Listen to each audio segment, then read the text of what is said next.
Mr. Mayor, at 7 o'clock. Okay, thank you.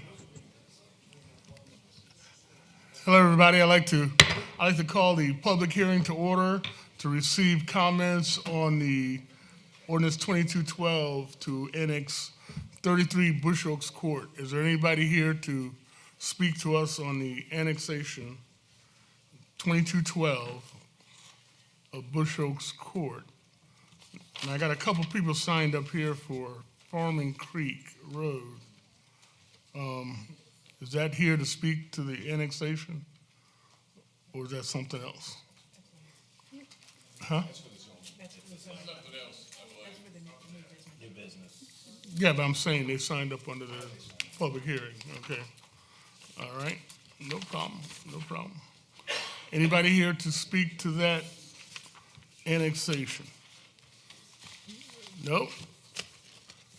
Seeing none, I close the public hearing to receive comments on annexation of 33 Bush Oaks Court. Next is a public hearing. I'm having trouble with the gavel. Next is a public hearing to hear comments on Ordinance 2223. This is the capital budget, or operating capital budgets for fiscal year 2022-23. Is there anybody here to give us comments on our budget, our town budget? Approximately, what, $8 million? Nobody wants to talk about that? Okay. I close that public hearing. We're now going to follow with the Irmo Town Council meeting. I call the Irmo the May 17th, 2022, 7 o'clock Irmo Town Council meeting to order. Begin with the Pledge of Allegiance and invocation by Mr. Eric Sickinger. It's not my turn. Get it right. Pledge allegiance To the flag of the United States of America and to the republic for which it stands, one nation, under God, indivisible, with liberty and justice for all. Heavenly Father, pray that you keep tonight's meeting nice and short and sweet, but that you guide our choices and that we're able to make the right and best choices for the town and for its residents. Amen. Amen. Thank you. Okay. The reading of the minutes from April 19th, 2022. We received that electronically. Is there a motion for acceptance? So moved. Is there a second? Second. Ms. Wallman, are there any changes to the minutes? Seeing none, all in favor say aye. Aye. Aye. Aye. All opposed? It's unanimous. Great. We got the minutes, we received the minutes for May 3rd, 2022 electronically, and thank you. Is there a motion for acceptance? So moved. Is there a second? Second. Okay, are there any changes to those minutes? Seeing none, all in favor say aye. Accepting the Aye. minutes? Aye. Aye. All opposed? It's unanimous. Thank you. Report of standing, administrative briefing. We received the administrative briefing from Mr. Dennis. Do we have any changes for the administrative briefing from council? Nope. Mr. Dennis, do you have any changes for the administrative briefing for us? I'll just add that Chief Dale has laid out his annual report for last year, and you guys should have it now. I see that. Thank you. And thank you, Chief Dale. I appreciate that. New in-town businesses. Mrs. Sickinger, do we have any new in-town businesses in the town of Irmo? That we do, Mr. Mayor. Just one, Precious Jewels Medical and Health Services. All right. Welcome, Precious Jewels. Thank you very much. Amendments to the agenda. Are there any amendments to the agenda? Seeing none. Consideration of communications. Will you all join me down front, please? We have a couple of things.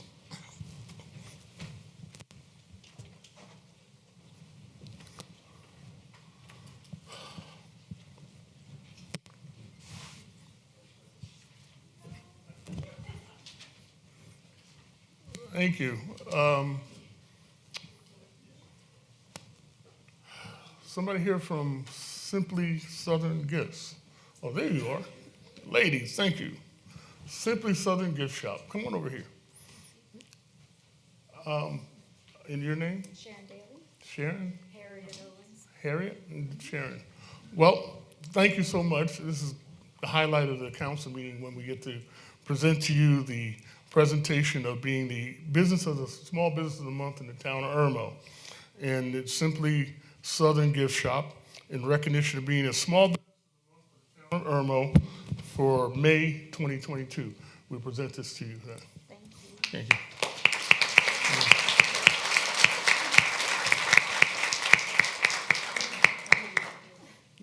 Thank you. Would y'all like to tell me a little bit about your business? I've been there for 28 years on Friars Gate Boulevard.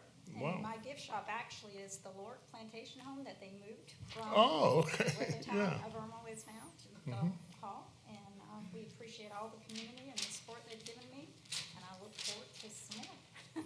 Well, we appreciate having you in town. Thank you very much.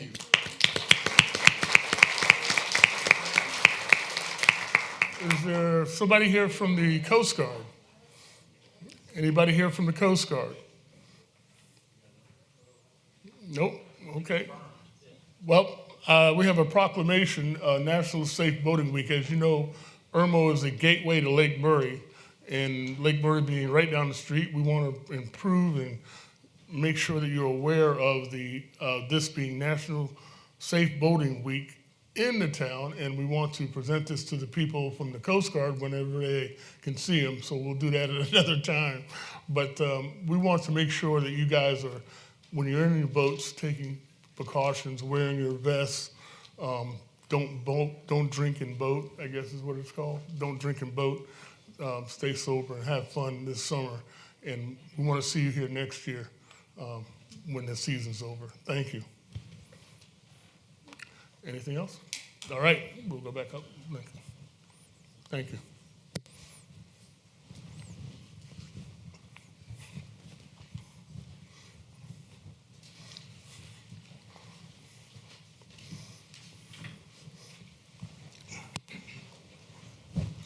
Okay, continuing on. School Showcase, Harbison West Elementary. Mr. Randy Norman, are you here? I am here. Mr. Randy Norman, principal of Harbison West, and Miss Naomi Simmons, She's here with me as well. This School is Improvement SIC Council. Where are you at? Come on up. Thank you. Dr. Wallman, you put this on the agenda. You want to? Yes, well, as you may or may not know, every month council has been showcasing one of the schools in the town of Irmo or around the town of Irmo. And so this month we'd like to showcase Harbison West and like to have you tell us some of the things that are going on there. Awesome. Well, thank you for inviting us. I can tell you that this is my chair, SIC chair, Miss Naomi Simmons.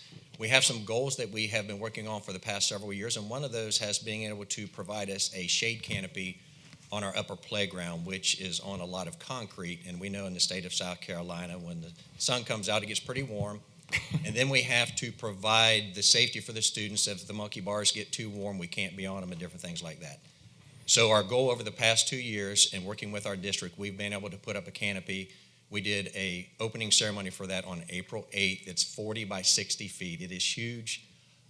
What's rewarding for a principal is when I went to the back yesterday and it was warm, and I looked outside and no students were sitting against the building. They were all playing under the canopy. And that's what it's about, physical activity outside during recess. And that's close to my heart because I was a PE teacher for 22 years at Nursery Road Elementary School, administrator there for 7 years, and this is my 3rd year as a principal at Harbison West. Harbison West is a great place to be. And now I'm going to let Miss Simmons, the SIC chair, share a little bit about a project that we also adopted the past couple of years. Hi, I'm Naomi Simmons. Thank you for having us tonight. One of the goals over the past 3 years as well for the SIC was to earn a grant through the Clemson Extension, that's right, and to have a community garden.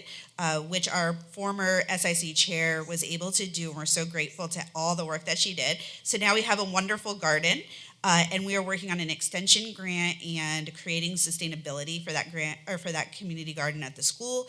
The tomatoes are growing, the beans are going to blossom this week, the collards should be harvested soon and ready for a taste test with our students in the cafeteria, and it is going to be fantastic. And the kids at all the different grade levels get to participate in the planting and the harvesting and, of course, the tasting. So that's a very exciting project.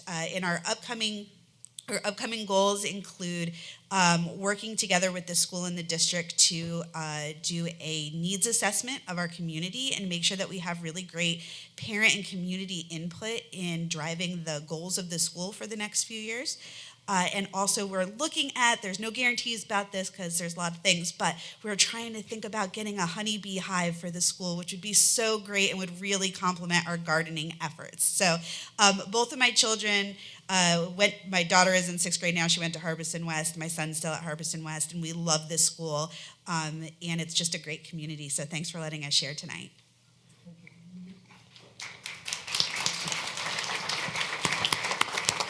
Is my time up? I know we had 5 minutes, right? Also, something that we're starting this year, and I noticed Dr. Hampton is in the house here, the principal of Irmo High School. Our 5th grade graduation at Harbison West is usually held on campus. This year, we're going to hold it at Irmo High School and their Fine Arts Center, which, of course, the seating is a lot comfortable, and it holds up to 611. At Harbison West, and we have approximately 350. And with this being the first 5th grade graduation that can be face-to-face in the past 3 years, we know it's going to be very popular. So we're actually busing the students over to Irmo High School for graduation, and they will have their graduation there. Fantastic. Also, some initiatives at Harbison West that we've started is something that's called Hero Highlights. We're not doing a very good job in society modeling for our youth, so we hear so much negative stuff. We're trying to make it more positive. So when heroes see their peers doing something hardworking, empathetic, respectful, or open-minded, which is hero because we're Harbison West heroes, then they write a little note, and we have a bulletin board on each side of the building, K2 on one side, 3-5 on the other side.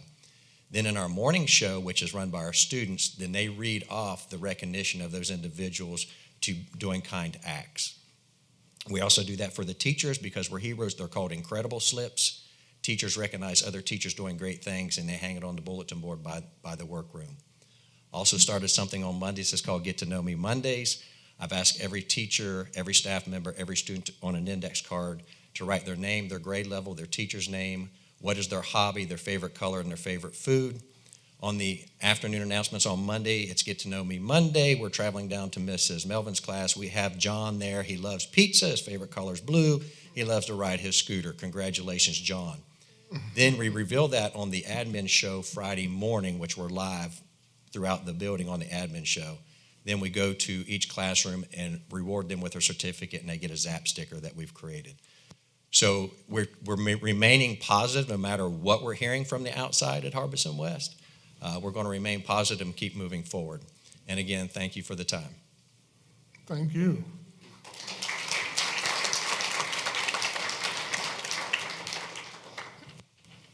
And Principal Norman and Ms. Simmons, I like collard greens. So if you want the mayor to come for lunch, I would be more than happy if you give us an email, and any other council member, I believe, they like collards too. So we like okra also. So thank you very much.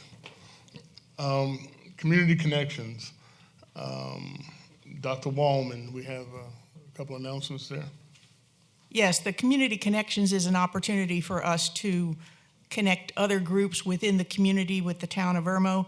And tonight, I've asked for 2 community connections to be put on this agenda. One is the community input meeting at Irmo High School. There will be a new or replacement wing for the east wing that's going to be built at Irmo High School, and I've invited Dr. Karen Hampton, the acting principal at Irmo High School, to come in and give us a brief overview of what that meeting will be like tomorrow night.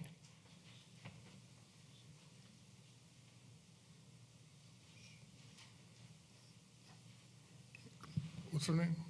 Karen Hampton. Okay. Good evening. Good evening. How you doing? Doing well. Thank you for the time.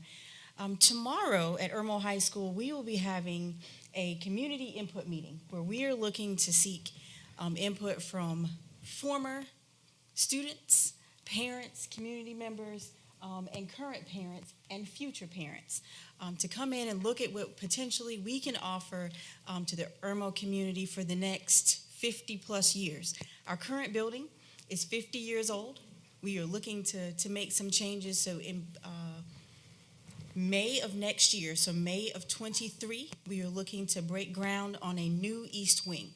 That wing will consist of approximately 55 to 65 classrooms. Our square footage is about 96,000 square feet. So we want to sort of take the opportunity to look back and dream forward of what Irmo High School can be. And we need your help. So I'll leave some of these invitations up with the QR code. There's also a link. We do have a community survey that we would love for everyone to take. I know on the invitation it says Monday, but we have lots of students that turn in late work, so it's okay. Turn in your survey late.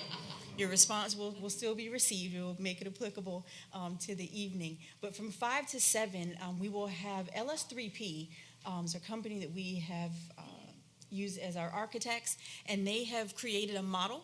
So you'll be able to move some of the pieces around. So we're starting sort of grassroots, but we do have some foundational pieces already established, but we want to be sure that we're hearing all voices to be sure that whatever we put forth for Irmo High School will be beneficial to students for years to come. So we're looking at science classrooms, social studies, arts, all of the pieces to be sure that Irmo High School moves forward for the next however long. So please feel free to join us. We're looking for some Harbison West students. Come on over. All cluster families are welcome to participate. So thank you so much for the time. If you have any questions, I'll hang out and be around. Thank you.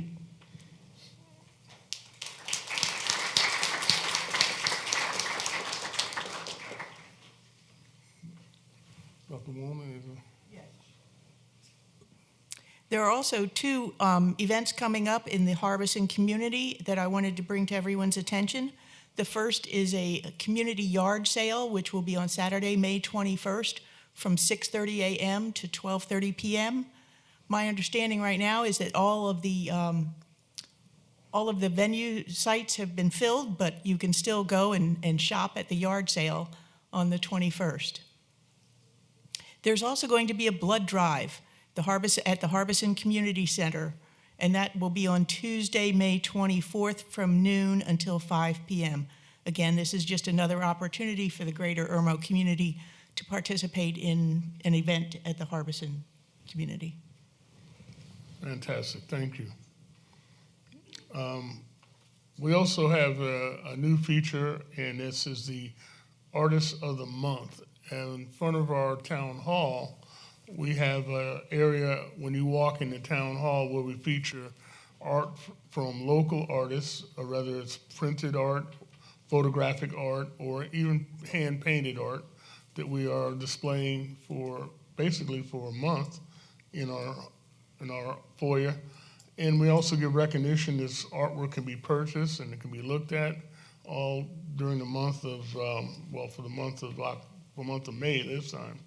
Anyway, this month, the artist is Miss Kimberly Case. This is an example of what she's taken from Studio 3P, and she has a lot of other stuff that she has on featured out.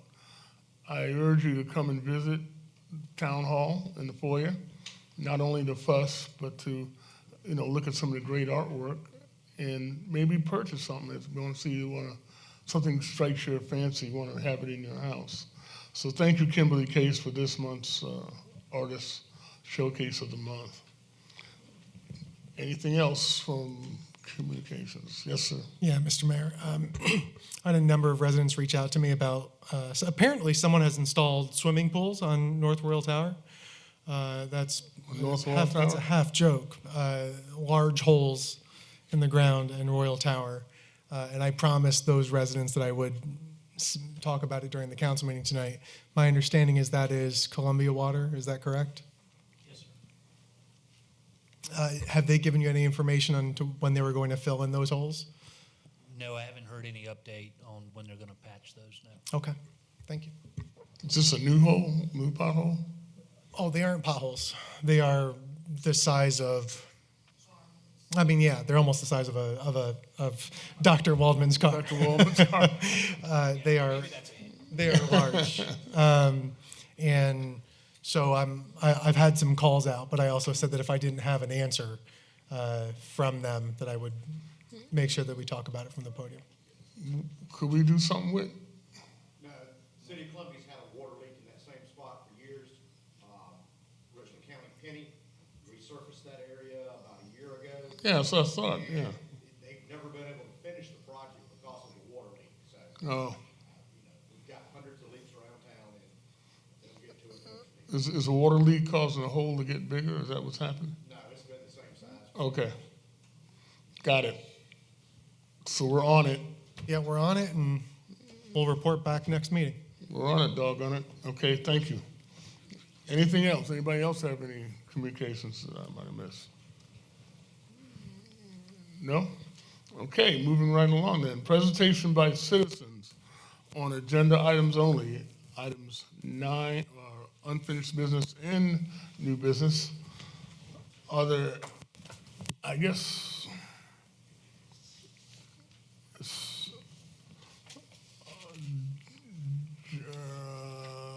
this is people to speak on this ordinance. Is people to speak on this? Any unfinished business? John Prestino, are you here? Joan Prestino? No? He's here, but he said no. Oh, okay. And Mr. Levy? Nope. Okay, well, are there any citizens to speak on anything on our agenda you want us to let us know about before we get into the meeting? Anybody here to comment? Come on up, tell us your name, where you live at, and you're limited to 3 minutes. And that light will tell you when your time is up, so thank you. Gentlemen and lady. What's your name? My name is Ray Mango. I'm on one of those lists. I probably signed up for the wrong one. Oh. Okay. It's all right. What we're interested in here, we had a group here from the area that we are from, and that being, oh my goodness, Windhurst community, okay, which borders Farming Creek Road and Dreer Shoals Road, okay. There's 2 items on this agenda that may affect that. Which ones is that? That would be new business number C. Okay. Okay. You're talking about 9 acres, and in a little investigation with some of the nice representatives you have here, the 16-acre plot is the one we're interested in, which is on the same as this 9-acre plot. And we just, what we're trying to do is, we have some problems with the 16-acre application, okay, and would like to discuss that. That is not on this.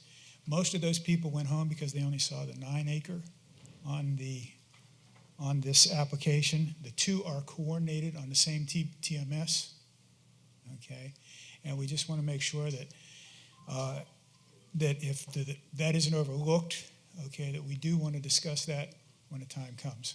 Well, yeah, we're talking about that 9-acre part. They're going to give us a new TMS map number. Is that correct? Mr. Mayor, yes, there's a little over 30 acres that is on one TMS number. We've been approached by 2 different developments to develop a 9-acre parcel, which is up for rezoning request in front of you guys tonight. The other 16 acres that was coming out of Planning Commission is stalled at the moment until we get a definitive answer from them on the subdividing, so they would get a new TMS number to help keep this clean as it goes through its process. Okay, so you got that, Mr. Yes, I want to thank you. Okay. Thank you. I just wanted to make sure that I didn't misunderstand something and that wasn't going to be discussed tonight. Right, it's not. This is a 9-acre parcel. Okay. Thank you very much for the council's time. Appreciate it. Thank you. Is there anybody else that want to discuss anything? Anybody else here? No? Come on up.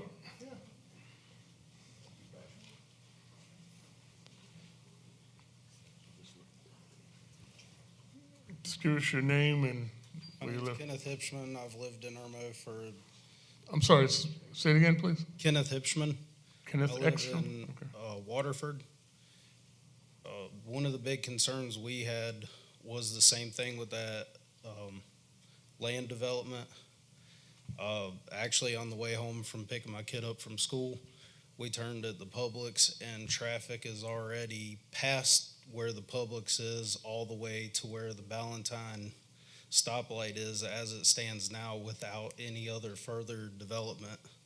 The traffic's getting out of control, so without actually taking our time and getting the infrastructure caught up to where we're at, I really don't foresee it being a very good idea to build apartment complexes or anything of those natures.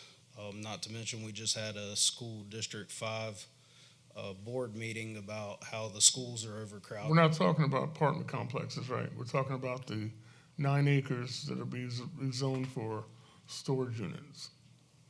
Oh, okay. Well, that was, Yeah. You're on the 9 acres where they're gonna do the storage acre. so this, are they It's not about talking 16 about? that you're talking about. Oh, okay.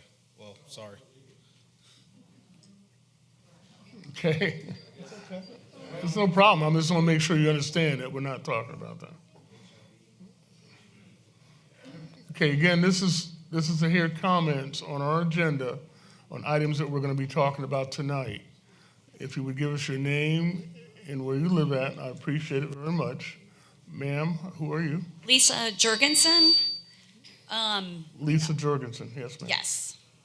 And I also live in Waterford. I think we all are confused about what exactly is happening. We're getting so many. When is that discussion? Like of what's going in? There's proposals of storages going in, and then there's proposals of apartments going in. So how can we get to the bottom of like what is exactly? We don't even know what's going across the street from us. It's all this hearsay. Well, We've got so much going on all around us, all signs. Right. So is there going to be a meeting that, like, when are you going to vote on this storage that's going up? Tonight. So it's either storage or it's No. what? Let's understand what we're talking about, Right, okay? please. We are talking about tonight is rezoning a 9-acre parcel of land from fringe agricultural to, I guess they want general commercial. That's what we're voting on tonight. That parcel is strictly for 9 acres. The parcel you're talking about for apartments was 16 acres right across, right contiguous with it. And we're not talking about that tonight When are y'all talking about that? because it hasn't come from Planning Commission yet. The Planning Commission has made a recommendation, but I believe the builder, is it, the developer, or the landowner has it stalled in the Planning Commission phase because they're trying to divide that parcel up into 2 different tax map numbers. And right now, they haven't done that yet, okay?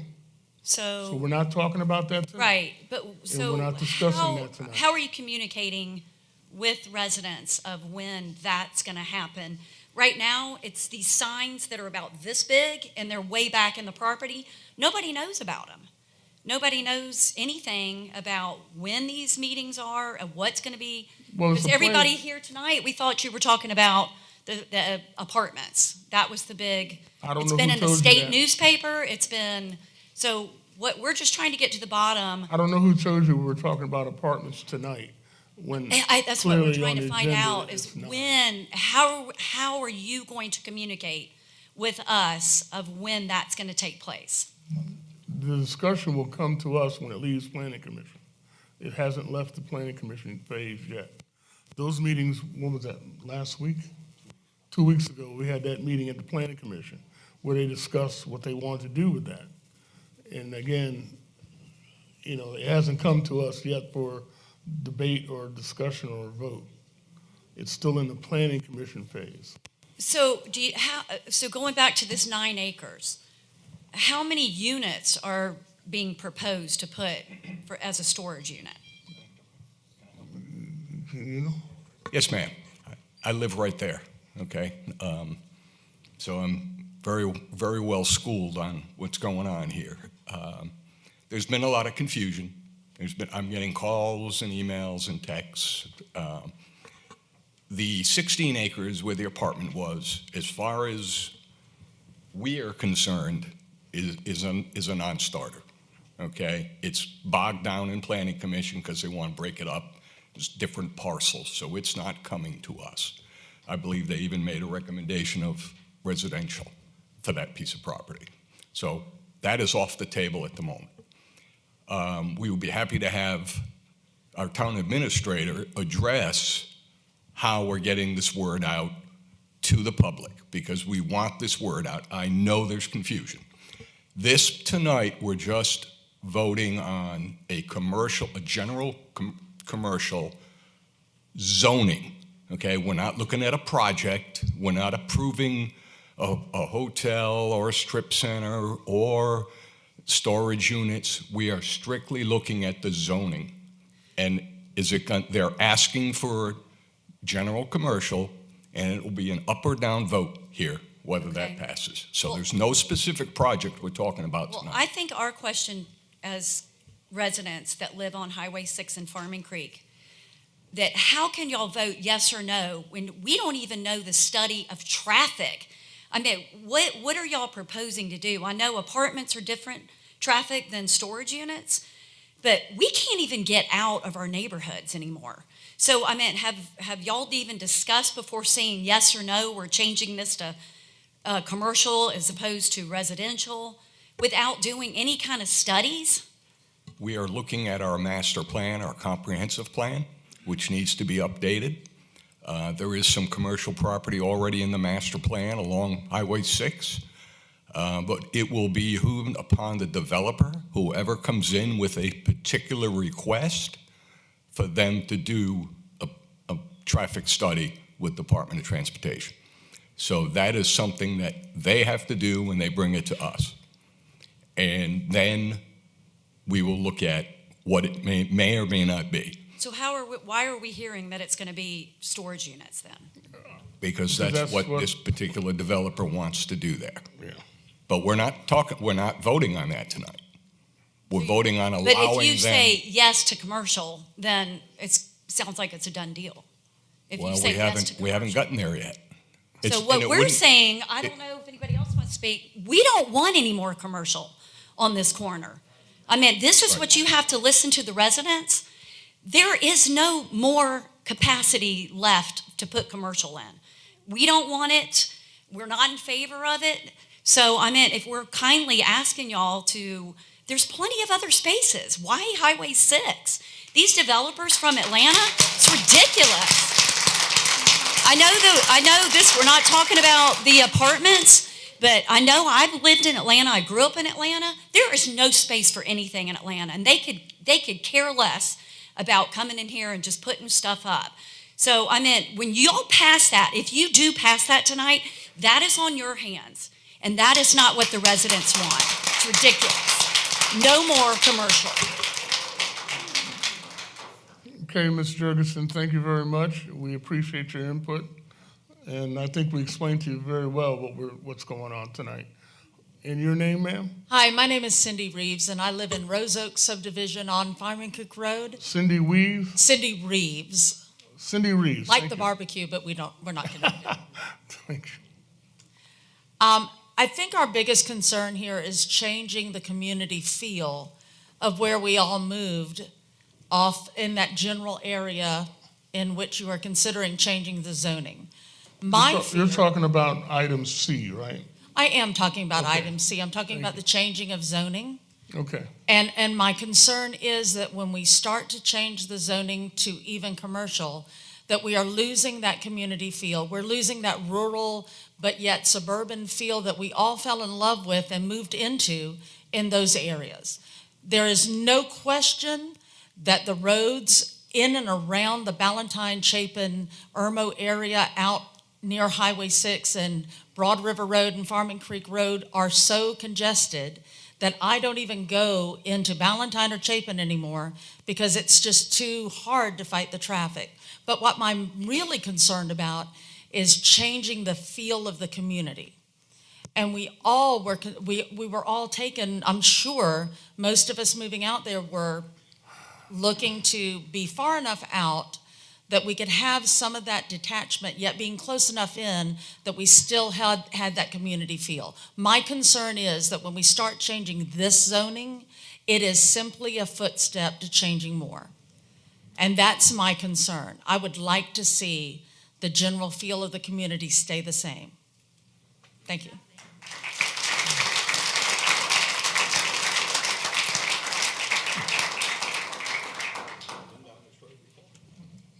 Yes, sir. What's your name? Yes, sir. My name's Chad Shiver.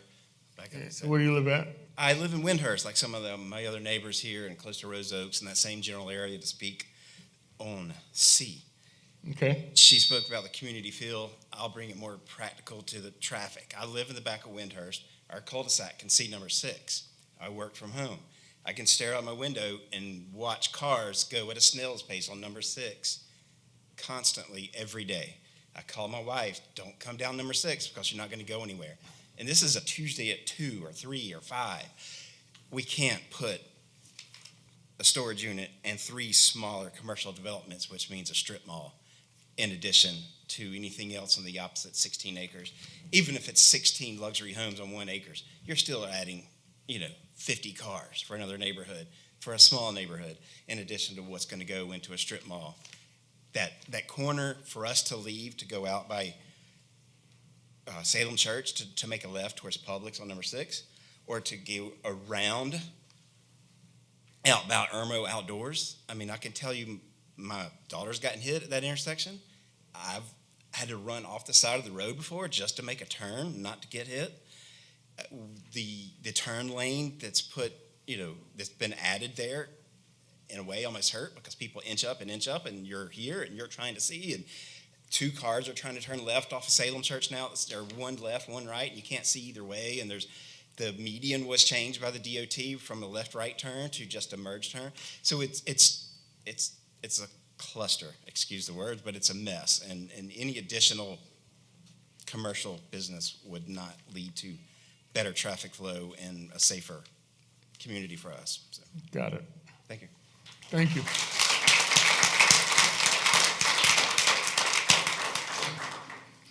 Where are all these people? You just sign up on my list. I didn't know which one to sign up on it. What number C wasn't listed, so. What's your name, sir? My name's Stephen Odom. I'm the HOA president for Ricefield Plantation. Okay. And I have more of a, kind of go back to what she was asking, what is the process? I agree with everything that's been said tonight so far. First reading is tonight, so y'all vote yea or nay, right? And there will be a second reading. On the zoning, right? On the zoning. Correct. If you vote yea tonight, you can still change your vote on the second reading, correct? Correct. Okay. If, for the sake of argument, you say yea on both of them and approve it, Right. if the developer comes to you and wants to put in apartments, houses, whatever it might be, does this body have anything to say about it, or does it go to planning and then they get a building permit? Well, they could put houses under general commercial right now at 4 per acre. Okay. 4 units per acre. So that's not conducive But to. once y'all, I guess my point is that once y'all change the zoning, it's out of y'all's hands. It goes to some other department, correct? No, I don't think you understand what I'm saying. Okay. The zoning, what we're addressing tonight is going from fringe agriculture, which is our, what is that, most restrictive zoning right now? Because you can put one house per acre, you can have chickens and farm animals and ducks. But we're going from that, the request is to go from that to general commercial. That's the question before us tonight. Right, I understand. When we get there, we're gonna debate that and either vote it up or down or make recommendations or whatever. My question is if it's voted yea Listen or to what no. I said. We're gonna vote on it that zoning only, okay? Right. Up or down tonight. Now, if, you're asking what happens in the future after we voted, after this zoning is either passed or not passed, then it goes back to the planning commission to consider if they want to change it to something else. So But- what, So the zoning is the only thing that y'all have the ability to control. yeah, they're asking us to change the zoning, Right. and that's what we're voting on tonight. But if it gets changed to general commercial, and then the developer wants to do something, it's not something that would come before y'all for a vote. It would go to a planning commission. No, if it's in the general commercial purview of what's allowed in general commercial, he doesn't have to come back to us. Okay, That's so, right. so if they want to do a project, even after it gets changed to general commercial, Right? they would still have to come to y'all, and there would still be hearings on whatever development is. No, No. I'm telling you That's, that, that's what I'm trying to get clarification on. no. We have a book that tells us what's allowed in general commercial, our zoning book. You can look at that, it's public information. And it has a list of everything you're allowed to build in general commercial. Okay, So- that answered my question. If that's what you're, okay. Good, thank you. Anybody else? Your name, sir? Chris Clark. Chris Clark, thank you. I'm sorry I didn't sign up either. I live at 9 Hickory Hall Court in Ricefield Plantation, and these proposed developments, and we'll talk about the 9 acres, is basically practically in my backyard, almost literally. So one thing that I wanted to just find out, because we know that change is coming, change is evident. I'm an architect, so I do this every day and work with many developers. We develop, whether it be commercial or communities, and master plan these out. One thing I'd like to ask, if the developer is here tonight, if he can answer some of the questions that I've got, if the proposed storage units, what is the acreage that is going to take up of the 9 acres? Is there anybody that can Well, answer that? nobody's here to debate that right now. You can just, Well, it's just I mean- a question because it's in your documentation. It's a max of 4 acres for the, based on your, the Code of Zoning and Land land use. Development. Right. Yes. So it's a total of 4, it can't exceed 4. And based on the document that I have, it was hard to tell what that acreage was, and I was just curious. That's roughly 5, sir. Okay, so that means they can't develop this as self-storage if you're taking 5 acres when your own land development guidelines say 4 max. So that becomes moot as far as the design goes. Now, also with the design, I'm curious, since that is also included in your documentation, it's a lot of lipstick on this pig. And I'm curious, is this tilt-up construction? Does anybody know? Say it again, please. Is it tilt-up concrete construction? Because that's what it looks like from this 8.5 by 11 document I have. What tilt-up? We don't have any idea what kind of construction they're gonna build. We don't, Well, this has been presented to you, and this is in your documentation. So I would think No, something has been presented as far as the architecture goes as to what this has been proposed. It's right here. okay, listen. So I'm you're not- curious not about the architecture. You're not understanding. We don't have a design review board up here. We're not talking I think about- we should propose to have a community appearance board for the town of Irmo. Well, we don't, okay. Well, I would like And to my point is present, this. at is some we're point, only I'll talking- present to have Excuse me, one. sir. We're talking about zoning change tonight. That's it. Absolutely. As far as what they're gonna do and what they're gonna build and what materials they're gonna use and all that stuff, that falls under the allowed, whenever we make that decision, if we even make that decision tonight. I understand That that. allows, it falls in our design, our zoning book, what's allowed to build. But you have presented this to the public. No, I didn't in a- present anything to the public. This I is don't know if from that came your from website. It came from the planning commission? What are you looking at? Is that the, I'm looking at the agenda, the whole document of the agenda for tonight. Okay. That was printed off your website that shows a plan with with 4 units on them at incredible square footages and exceeding the 4 acres. So That's on the, Courtney, that's on the, this is part of the packet. So Hold on I'm a asking, second. if this is part of the packet and you're talking rezoning. okay, hold on a second, Chris. Mr. Mayor, this is information that was presented to the Planning Commission. That's what I thought, The yeah. developer, it's conceptual, it's not anything that we would approve or give an approval to. Okay. It's just what they've shown us as a concept if they were to get the zoning that they're requesting. Gotcha. Pure concept. So that wasn't presented to us, the council, that was presented to the planning commission, which is what I thought. It's a different board, different group. Okay. I appreciate your comments, your time is up, but we're not talking about that detail tonight. I understand. Okay, I got you. Thank you very much.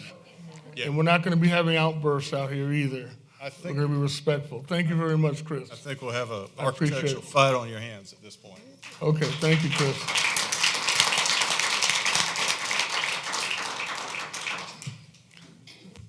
Is anybody else that didn't sign a list who want to come up? All right, what is your name, ma'am? You know me. I'm Dawn Halterwanger. I'm in 23 Muskrat Run. I just have a quick question about zoning. No, it's about the agenda items. No, this is clarification. If we go from fringe agricultural to general commercial can have multifamily housing. Is that not correct? I don't know how, only 4 units per acre. That's, 4 units per acre. but a unit can contain houses that go up. No, 4 living dwelling units per acre, period, in general commercial. So if you call that multi-housing, then yeah, you can. Point of clarification, I think that's inaccurate for a commercial, zone commercially. Right, they can have 4 units. We changed it to 4. We changed it to 4 when we first got on council. I think our published ordinance doesn't. It's not. Could you clarify? How many units is general commercial zoned to, for example, residential houses on an acre and in commercial? The maximum resident density is 4 in general commercial. 4 in general commercial. Correct. Farm agriculture is 1, RS is 4, RG is 16, CO is 4, CN is 7, CG is 4, and nothing in light manufacturing. Thank you. Okay. Anybody else? It's not me, okay. Yes, sir. What is your name? My name is Chuck Wilcox, and Chuck Wilcox, thank you. I reside with my wife at 26 Placid Drive off Salem Church Road. And as many of the other speakers have indicated, we want to keep the neighborhood what it is now. I remember a few years ago. I can't hear you, Chuck. If you can't, I can't hear him, so go ahead. I remember a few years ago, we used to live in Hill Creek Development, and there was a zoning issue across the street from the main entrance of Hill Creek Development. And what happened was a different town board, or many members of the town board were different, and we got caught in this zoning change, which allowed a developer to do something that even at the end, the town board didn't want to see happen, but their hands were tied once they changed the zoning. So we want to keep the zoning what it is now and not open the door to let developers come in and muscle around whatever else is there. Leave it the same. That's the way we want it.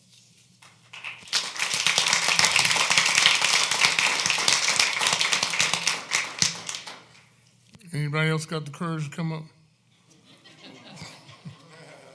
Okay, good. Thank you. What's your name, sir? Good evening, Mayor. My name is Brandon Grable. Brandon Grable? Yes, sir. I am the developer for the 9-acre project. I live in Augusta, Georgia. And I wish Principal Norman was here to give me some positive vibes. Brandon, talk to us, please. Give some clarity. Brandon, talk to us, please. I just want to come up and give some clarity. The owner of the 30 acres lives just behind the 9-acre tract that we're proposing to purchase and rezone. He owns the 20 acres across Farming Creek as well, who he had under contract to an apartment developer. That is totally independent of what we're trying to do. Our planning commission, I think, was the planning commission before there. So again, two separate projects, two separate entities, and we have no intention of any multifamily, and would be fine if you wanted to stipulate that as part of the rezoning, that we would not build multifamily or apartments. We are interested in building a storage facility on there. As mentioned before, your maximum allowance for storage is 4 acres. We intend to stay within that 4 acres. As far as the conceptual drawing that Mr. Clark showed, we did present that. That was from another community that wanted to see that type of look. That doesn't mean we're going to do the same look here. As I said in the Planning Commission meeting, we want this to look, aesthetically the same as your shopping center down the street with the light colored brick, perhaps the public center, something that blends with what's already here. We're not trying to come in and create an eyesore. The other thing is this particular property slopes drastically as you go from Farming Creek or away from Farming Creek. It is sloping drastically downhill. So our plan is to work with those grades and provide a office or retail type storefront look, and then step down the buildings along with the grade. So at the end of the day, I think what the general public will see is just that first building facing Farming Creek, because again, all the other buildings are going to be stepping down with the existing topography. I know traffic is obviously a concern. We have spoken with SCDOT, and we will be required, as Mr. Danielson said, to do a traffic impact study for DOT, which will tell us where our curb cuts can be, how many curb cuts we can have, if any, on Jura Shoals. And they've also mentioned if they did provide access on Jura Shoals, they would require us to put in a decel lane or some sort of center turn lane. So if and when we develop the project, we may actually alleviate some of the traffic problem by giving an extra turn lane to come off of Jura Shoals onto Farming Creek or into our project. So, and ultimately the goal would be to get any traffic on our project back out to the traffic light. But as far as traffic storage is the least impactful type of project you can do when it comes to traffic. It's actually less impactful traffic-wise than a residential development, even single family. Thank you very much. Okay. I appreciate that input. I'm here for any questions from you all, and from the community. I'll be outside and answer any questions there too. Okay. Thanks. Thank you. Anybody? Oh, we have another person. Come on up. Courage, okay? Come on up. Tell me your name. My name is Chris Kessler. Chris Kessler. Chris Kessler. I live at 541 Compass Rose Way in Rose Oaks. And no disrespect to you, but it doesn't matter what it looks like. It just Ms. Kessler, Yes. address us, please. Sorry. Talk to us. No disrespect to the gentleman that just spoke. It doesn't matter what it looks like. It's commercial. It's going to bring more traffic to the area. I don't think it belongs there. And I'm in support of all the other speakers that spoke against the rezoning. So all I'm here to say is, please don't rezone it. Thank you. Thank you, Ms. Kessler.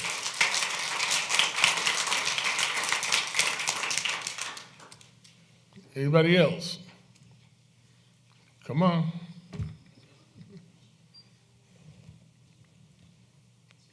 Hi, my name is Sarah. I live in Winhurst. Sarah? Yes, Sarah. Last name is Wang. Sarah Wong, okay. Yes, and I live in Winhurst, and I'm a realtor. And our neighbors mentioned the traffic. We just talk about traffic around this area. I'm a realtor, drive to Lexington all the time.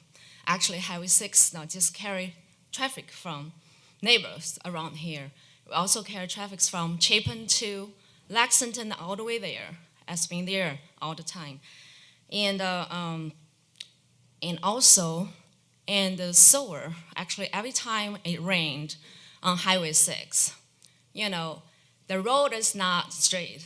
The other side, if you go from Highway 6, from Ballantyne, on the right side of the road is higher, and then it's lower on the left side. Every time it rains, water just pour. And we've been suffering from those for a long time, and every neighbor, we just out of pocket and doing things, and we're doing really good now. But that's another issue. And this gentleman, I know I'm not representing him, we're here. Broad River Road, they're developing a huge storage space. I'm pretty sure you're familiar with next to San Jose, that nursery was sold. And they're building a big and huge storage. And the site was already there. So we have enough commercial on Broad River Road already. And on that, and the Publix, we love Publix. This is convenient to us, We buy groceries, we feed children, and sometimes I get up at 6 a.m. and get milk for my children.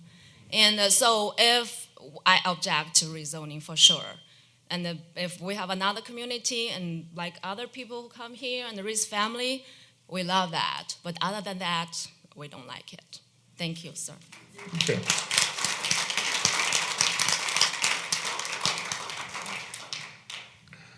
Anybody else? Here we go. Thank you, sir. Good evening. My name is Norris Ashford, and I also live in Windhurst. Norris. And to beat a dead horse to death, I'm in opposition of the rezoning also. I'm mainly concerned about the safety and just the infrastructure that's not in place right now to support any more commercial development in the area. Everybody's already talked about just how tight it is in the area, and the roads just aren't designed right now, I think, to handle any more traffic. And while I'm a business person myself, while we all want to see growth and development, I don't think the area has the infrastructure to support that right now. So I would like to voice strong opposition to it being zoned as commercial. Thank you.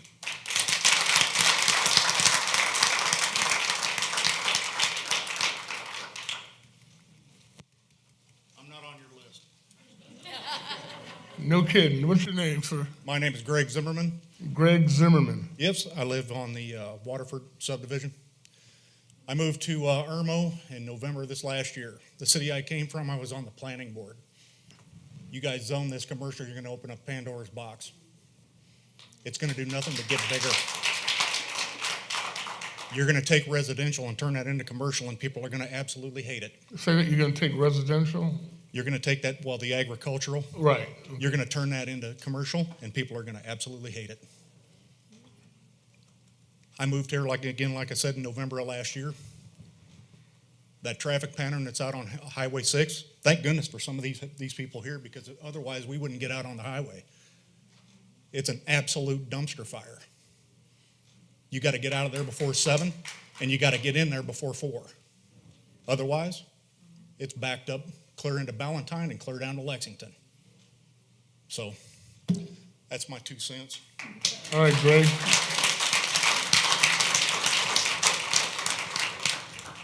Use one of your terms, Kelly. Dumpster fire. Anybody else? 2 people. All right, come on. My name is Ann Lyle, and I live on Amber Ridge Trail in Rose Oaks neighborhood. And from what I'm gathering, from what everybody is saying to you in maybe a less direct way, I think people would like for you to consider looking at what's going on with the infrastructure before you do anything. I don't know how you can make a vote right now to change that area to a commercial area when there's not even a familiarity with the problems that are over there in that area traffic-wise. My property right next door to Mr. Bush backs up towards that traffic light right there at the corner where the 9 acres is located. And you can hear screeching and sirens literally on a daily basis from the accidents there at that exact intersection. So I would just like for you guys to consider tabling this and maybe seeing if there's some type of a study that can be done to kind of better educate what's going on in that area, and if commercial is the way to go.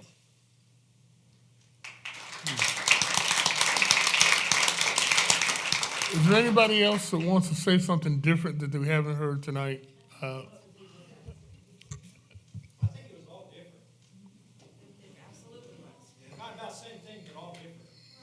Different concerns. Good afternoon, good evening. What's your name, sir? My name's Scott Lesneski. And Scott Zielinski? Lesneski, yes, sir. And I live over in Ricefield Plantation. My question to y'all is, I just wanted to get clarification. If y'all decide to go general commercial and the contractor builder backs out, somebody can come in technically buy that piece of property and put a gas station there. Is that correct? Is that what we want to know? No. Thank you. I think the people have spoken.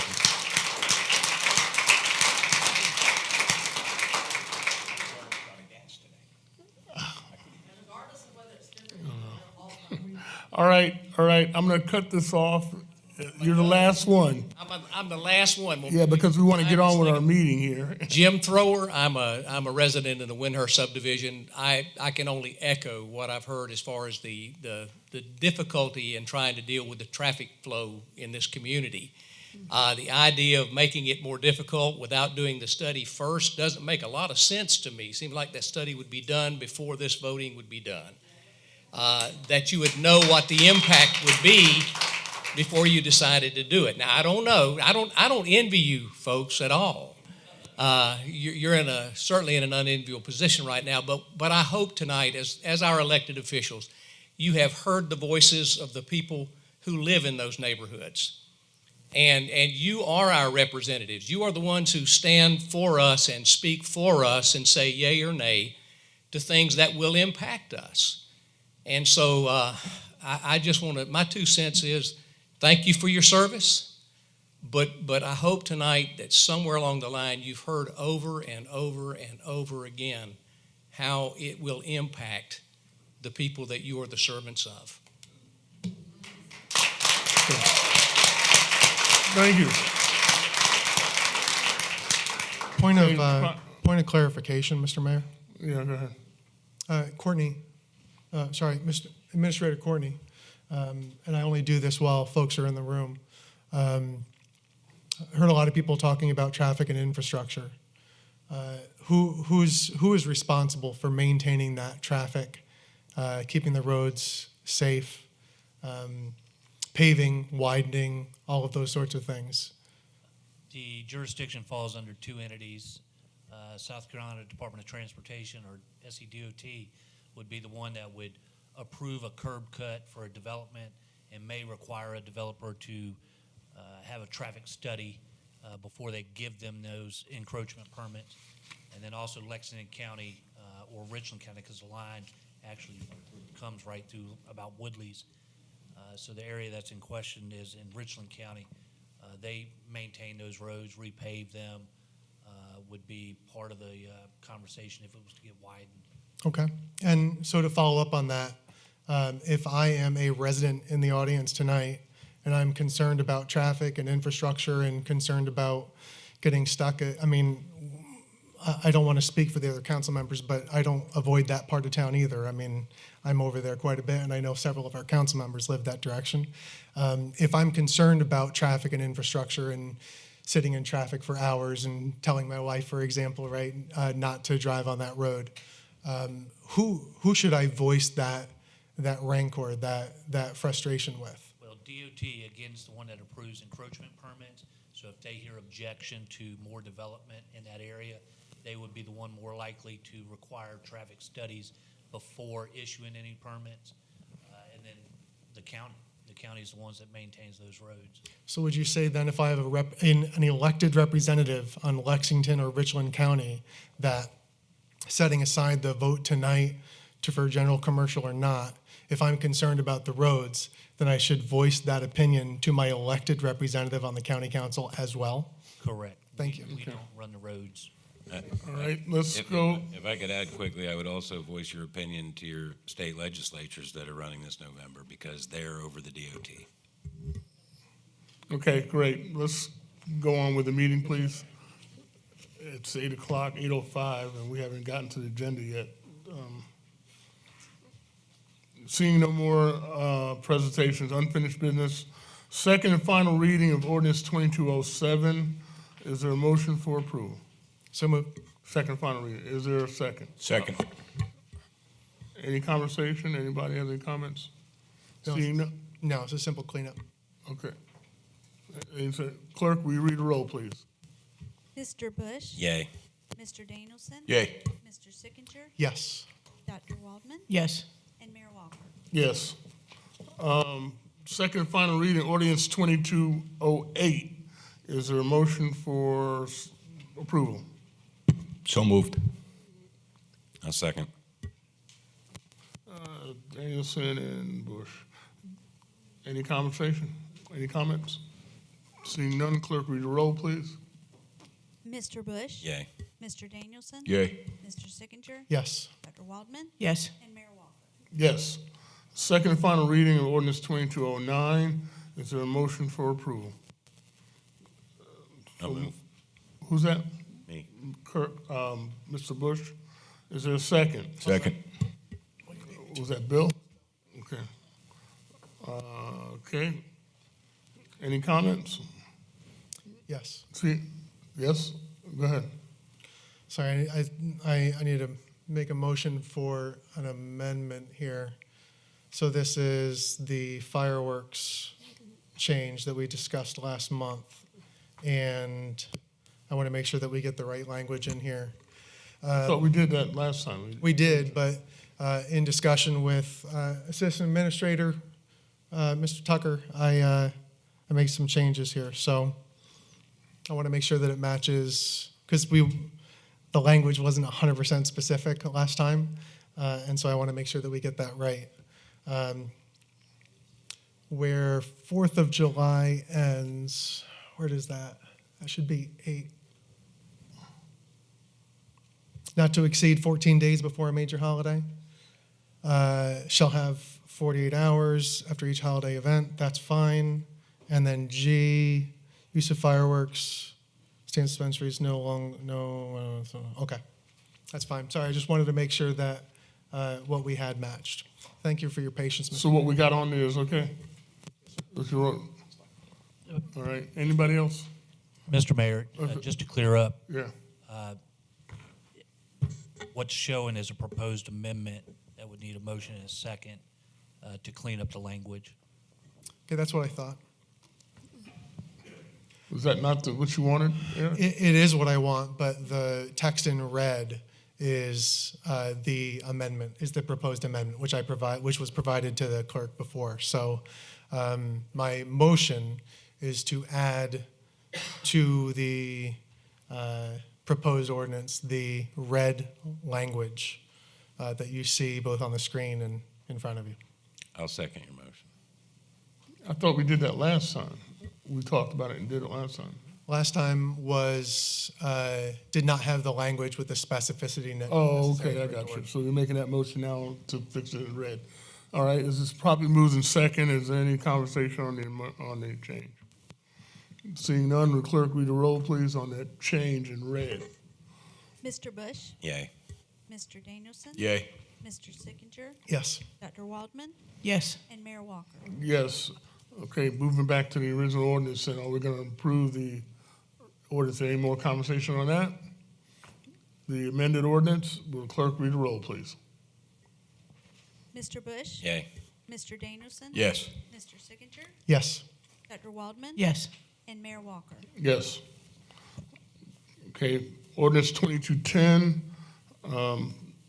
Again, is there a motion for a second and final reading? So moved. I'll second. Okay. Eric, is there any conversation on it? No additional comments.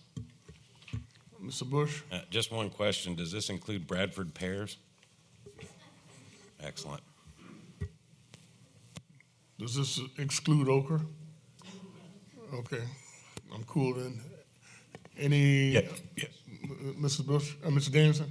Yes, Mr. Mayor, thank you. I I know we're going through these things quickly, and there's a lot of detail behind them, but I want the folks here to know that these are all zoning changes and ordinances to protect this town and to beautify this town and keep things so that we have better control of landscaping and all that. Just wanted to, I didn't want that to be lost on the crowd. Okay, thank you. Any other comments? Will clerk read the roll, please? Mr. Bush? Yay. Mr. Danielson? Yeah. Mr. Sickinger? Yes. Dr. Waldman? Yes. And Mayor Walker? Yes. Second and final reading, ordinances 2211. Changing the Irmo code. Is there a motion for second and final reading? I so move. Mr. Bush? I'll second. Dr. Wallman? There you are, okay. Mr. Bush, is there any conversation? No, I think we've already discussed one at Okay. length. Dr. Wallman? No discussion. Okay. Anybody else? Okay, will clerk read the roll, please? Mr. Bush? Yay. Mr. Danielson? Yes. Mr. Sickinger? Yes. Dr. Waldman? Yes. And Mayor Walker? Yes. Second and final reading, ordinance 2212, to annex Richland County parcel R03270125, 1 acre, on 33 Bush Oaks Court. Mr. Bush is recusing himself since he has a relationship with the owner. And is there a motion for second and final reading? So moved. Mr. Sickinger and Second. Mr. Bush, Mr. Danielson, sorry. Eric, any comment? I mean, that's a hole in our map, so I'm glad to fill in that blank, and I'm in favor. Okay, Mr. Danielson? No question, no comments. It's obvious, no chickens. Since we surrounded her and she finally wants to be a part of our town, I guess she can call 911 now and get quick police service. So I think that's a good deal. Dr. Wallman? I don't have any questions. Okay. Will the clerk read the roll, excluding Mr. Bush? Mr. Danielson? Yes. Mr. Sickinger? Yes. Dr. Waldman? Yes. And Mayor Walker? Yes. Okay. Second and final reading, ordinance is 2213. This is use of fireworks. Allow us to have a provision added. I'll make the motion. Is there a second? I'll second. Mr. Sickinger, okay. This is to allow us to be able to have activities outside of the allowed 12-hour time frame of having fireworks in the town of Irmo that's supervised with the approval of the council. We can approve it, we can deny it, but that's something we need to have the ability to do. That's why we put it on there.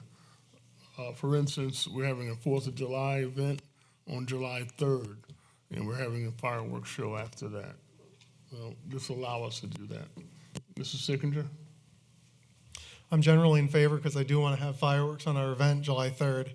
I think the only question is, what is that? Is that special use permit going to be publicly accessible? And what's the process for someone who wants to get special, what's the approval process look like for someone who wants special use? Basically, come to the administrator and ask for approval, right? I mean, Yeah, they would have to submit a special use permit application. That's where we ask about things like if it's insured, what are they going to be doing? When are they going to be doing it? If they're gonna have Hours. events, carnival rides. I mean, it covers a broad array of things, but this would fall under fireworks now, where we would have to authorize it or not. Okay, thank you. anybody else? Anybody else? Mr. Dennis? Yes, Mr. Mayor, thank you. I'm still struggling with this. It opens a can of worms, as I mentioned before, that I'm not sure we want to open. So generally, I'm not in favor. Okay. Anybody else? Dr. Wallman? I guess my question is, if an individual wanted to shoot fireworks in their backyard for a birthday party, let's say, would it be easy for them to just fill out the paperwork and get permission to shoot fireworks any day of the year that they wanted to? The answer is no.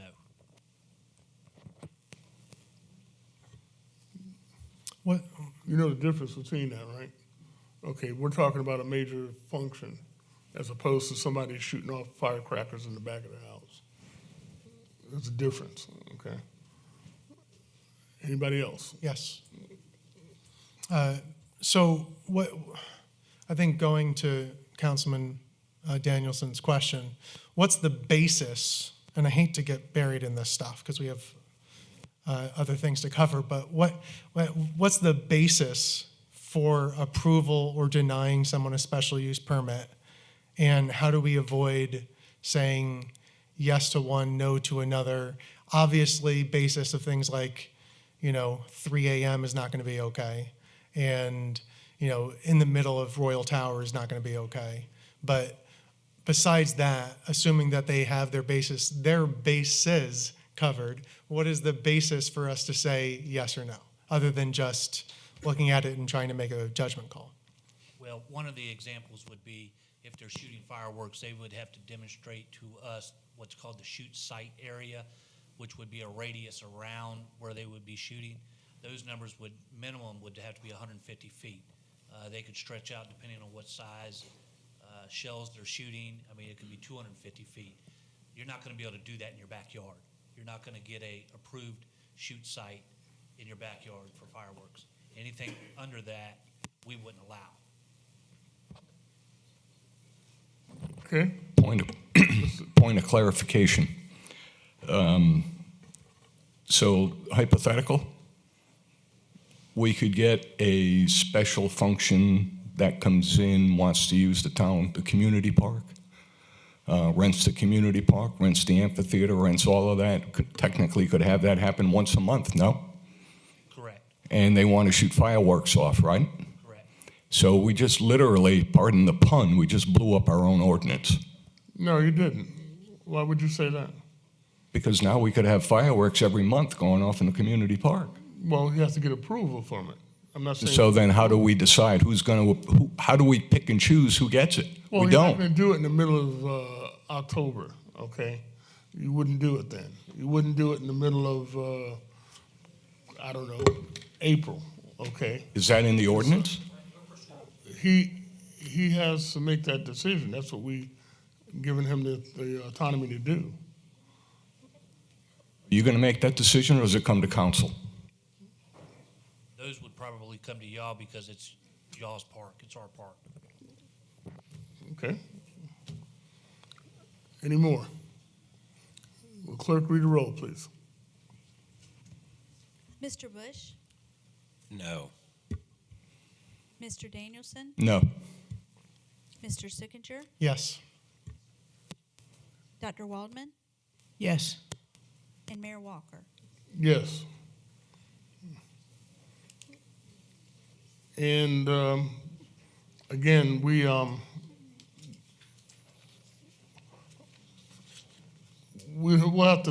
address that when it comes up, if it's every month, Bill, I'm sure. New business. First reading ordinance 2214 to adopt the operating budget for 2022-2023. That starts in July. Our budget year is from July until June.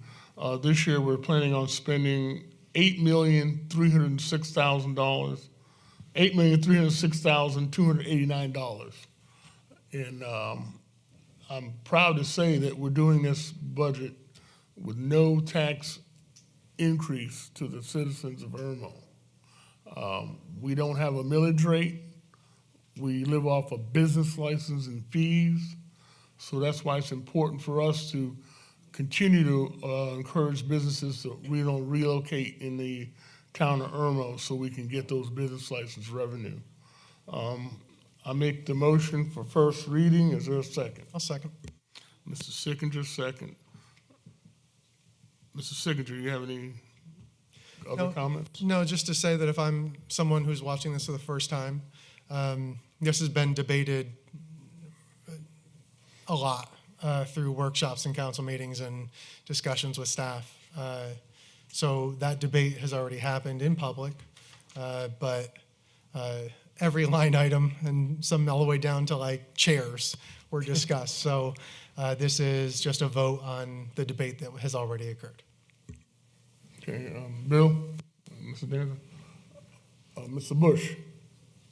I think we've picked this thing apart. I'm concerned though with as we progress along and inflation and things like that, if we're gonna run into any kind of, like we did factor in for fuel cost.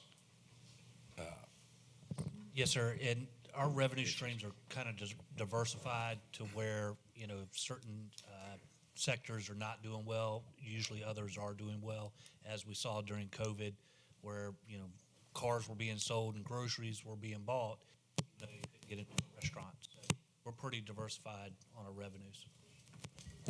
Dr. Wallman? No further questions. Okay, and again, I'd like to reiterate that, Courtney, you've done a fantastic job putting this budget together.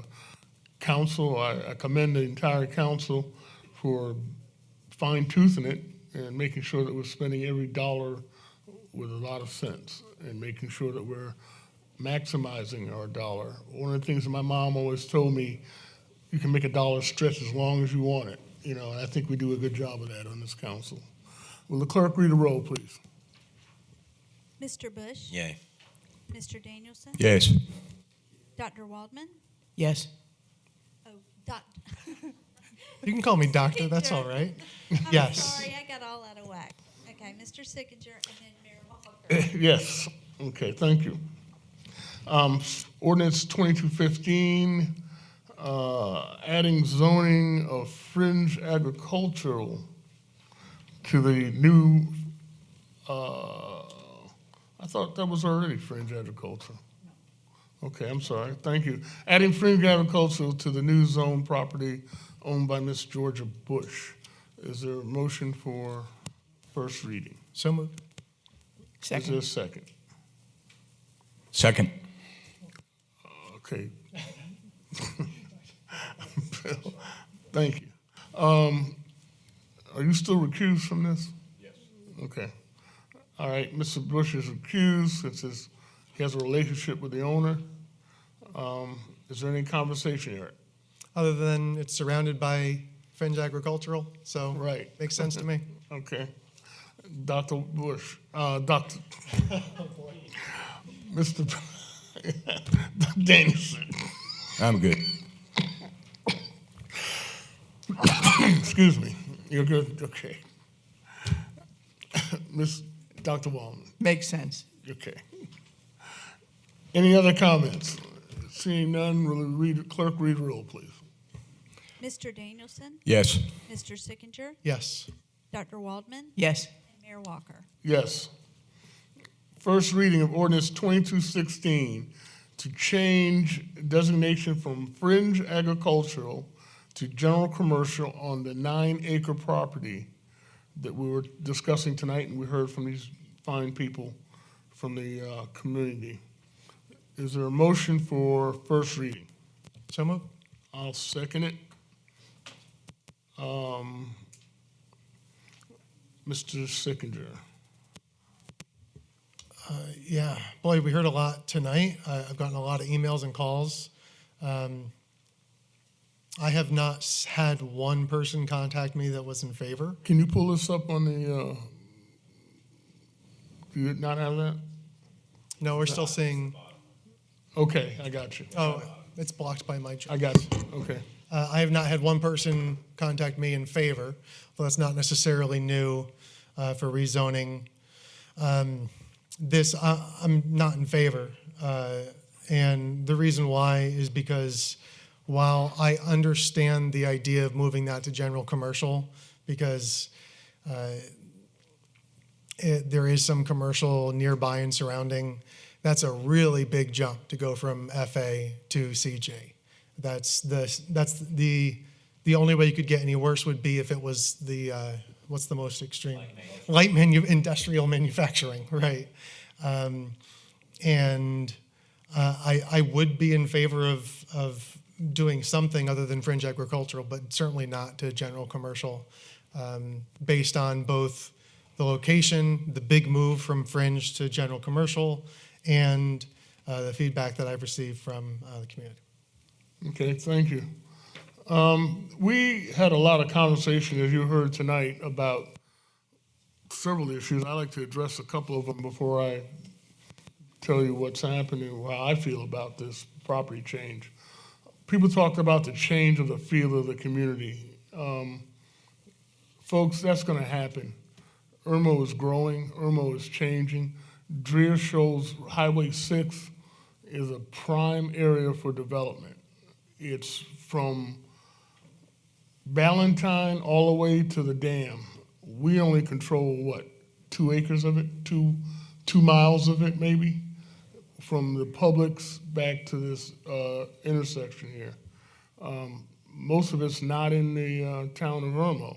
Like Councilman Sickinger said, if you guys are having issues with the zone, with the traffic, you're having issue with the road not being widened, we need to talk to the Richland County Council members, the Lexington County Council members, DOT, and more importantly, talk to the people running for District 85 in Lexington. They have an election going on right now. The people that are running for that seat, how do they feel about the traffic on that road? Are they going to address it when they get to downtown? Are they going to address it? Point of order. I'm sorry. Are they going to address it when they get downtown to the State House? Those are the type of things that we need to ask these people that are running for office. We don't need to complain about it and then not do anything about it. That road, Highway 6, and if you can attest, Bill, needs to be widened. They had I believe they had tried to widen it years ago before any of us was on council. And the people said no, they didn't want it widened. They did not want that road widened. They didn't want any change to that infrastructure. Well, you see what the result of that is. People are moving in that area. People are developing that area, and those roads are getting congested. People are using that as a throughway to get to Ballantyne, a throughway to get to Lexington.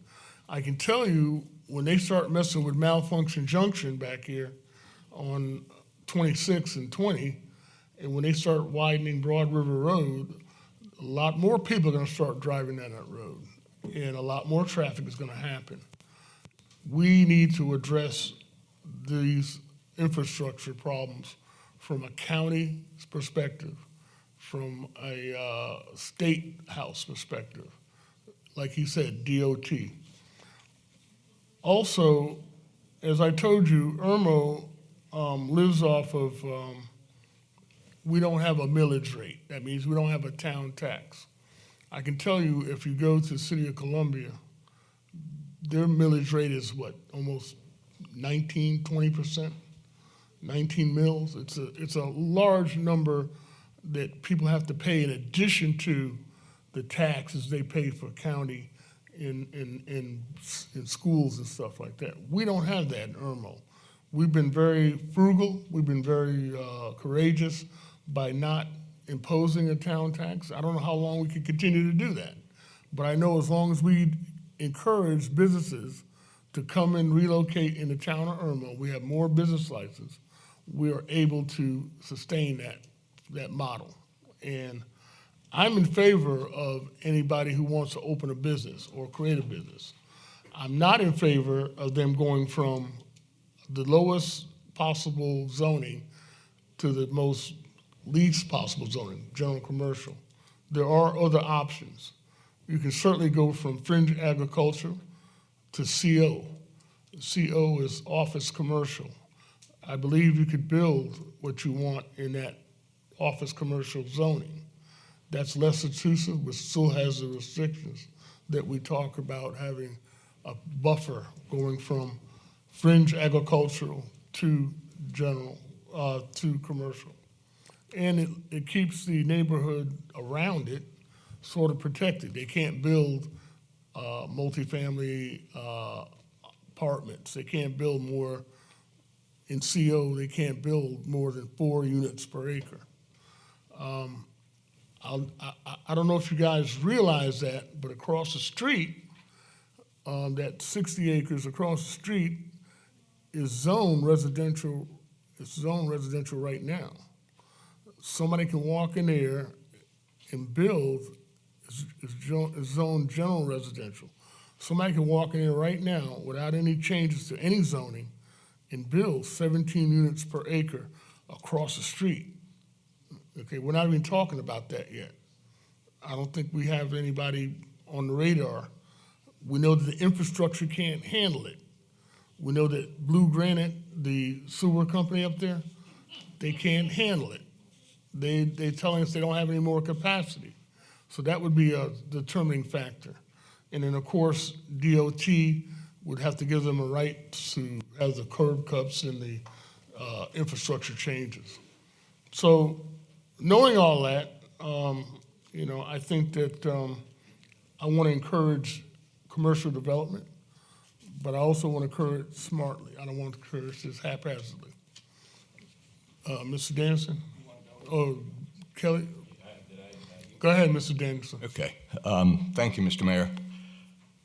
I'm going to try to keep it reasonably short, my comments, but I'm not sure how I'm going to do that. Where I live is no secret. My wife and I we built a house in Garden Brook 6 years ago. We knew then when we moved there that the traffic was not good, right? We bought there because we wanted to be in Irmo. Does that traffic really stink? Yes, it does. And no one in the audience, please, no disrespect intended, no one in the audience has to plead to me how bad the traffic is, okay? I live it every day. I'm up and down that road every day, trying to get out of my neighborhood every day. I have looked into this in detail, and I have a letter. I wish I brought it. I have an email of a letter written to Bill Dukes, the developer / restaurateur, who forwarded it to Stuart Mungo, whose name goes without saying, about the widening of Highway 6 a dozen years ago. And the folks along Highway 6 reacted much like we are tonight. No. Do not do it. We don't want it. Go away. And it's just not going to work. I have that email. And it's signed by Mr. Simmons, who's the Assistant Director of the Council on Government, the COG. And I'll be happy to share that for whoever wants it. It is on their radar, but there are no plans to widen that road. So to ask us to eliminate any potential growth possibility until we put the infrastructure in, that would take more time. That would take a change in this council. I'll probably be dead. Some other people may be on a respirator. I don't know, but it's going to take a while. So I am completely, just so you know, I have to separate councilman from resident. Very difficult to do. I am a human being. I am completely against and Mr. Grable, I wish you had come to me or us before doing this, and I know we're not speaking about you specifically, but the folks want to hear that. I'm completely against general commercial on that site, simply because I want to thank my fellow councilman and the mayor for bringing that up. It's too dramatic of a change. We need some type of buffer from neighborhood to commercial. So we are thinking about this. We are doing this. Everybody we have heard everything you've said. And I'll be happy to meet any of you out there. If you want to pitchfork me tonight, that's fine. I get it. And later on, we can have a one-to-one conversation. And just like I would have with the developers, what we think should happen there. I want storage units there, like I want to go get 4 wisdom teeth yanked out every other day. So simply because of what it is. So it's not my idea of budding fringe agriculture to general commercial. So we will look at buffering this. We will have this vote tonight strictly on whether we rezone this to commercial, general commercial property. So I just want everybody to know that, and I'll be happy to discuss it with you at length. But I live there every day. I also work out of my house. I'm in and out of my subdivision 20 times a day. I know what you're going through. I've almost been killed there. My wife has screamed at me numerous times pulling out of there. But it is what it is, and we realize that it's a bad situation, but we still want to stay. We still love it there, and we love Irmo. So that's kind of what I wanted to say. A little bit personal, but also about sitting up here on council. It's a very difficult situation. I think Councilman Bush, and I want to speak for him, he's got some of the same issues because he lives right out there. So again, I thank you all for your passion. I hear you. But understand stuff is coming, and we're going to try to make it as soft as possible. Thanks. Councilman Bush? Yeah, I can take it back a little bit further. I was here before all these neighborhoods were here. I'm the big brown spot. So I didn't want all the neighborhoods, but clearly my voice wasn't heard. So we're going to have to come together as a community and developers and come up with a future plan. Otherwise, it's not going to go anybody's way. It's going to go the way you don't want it to go. So you need to have this same enthusiasm when we sit down and have a workshop and an open house for you guys to come in and tell us what you want. Because just coming in when they're ready to rezone it is not useful.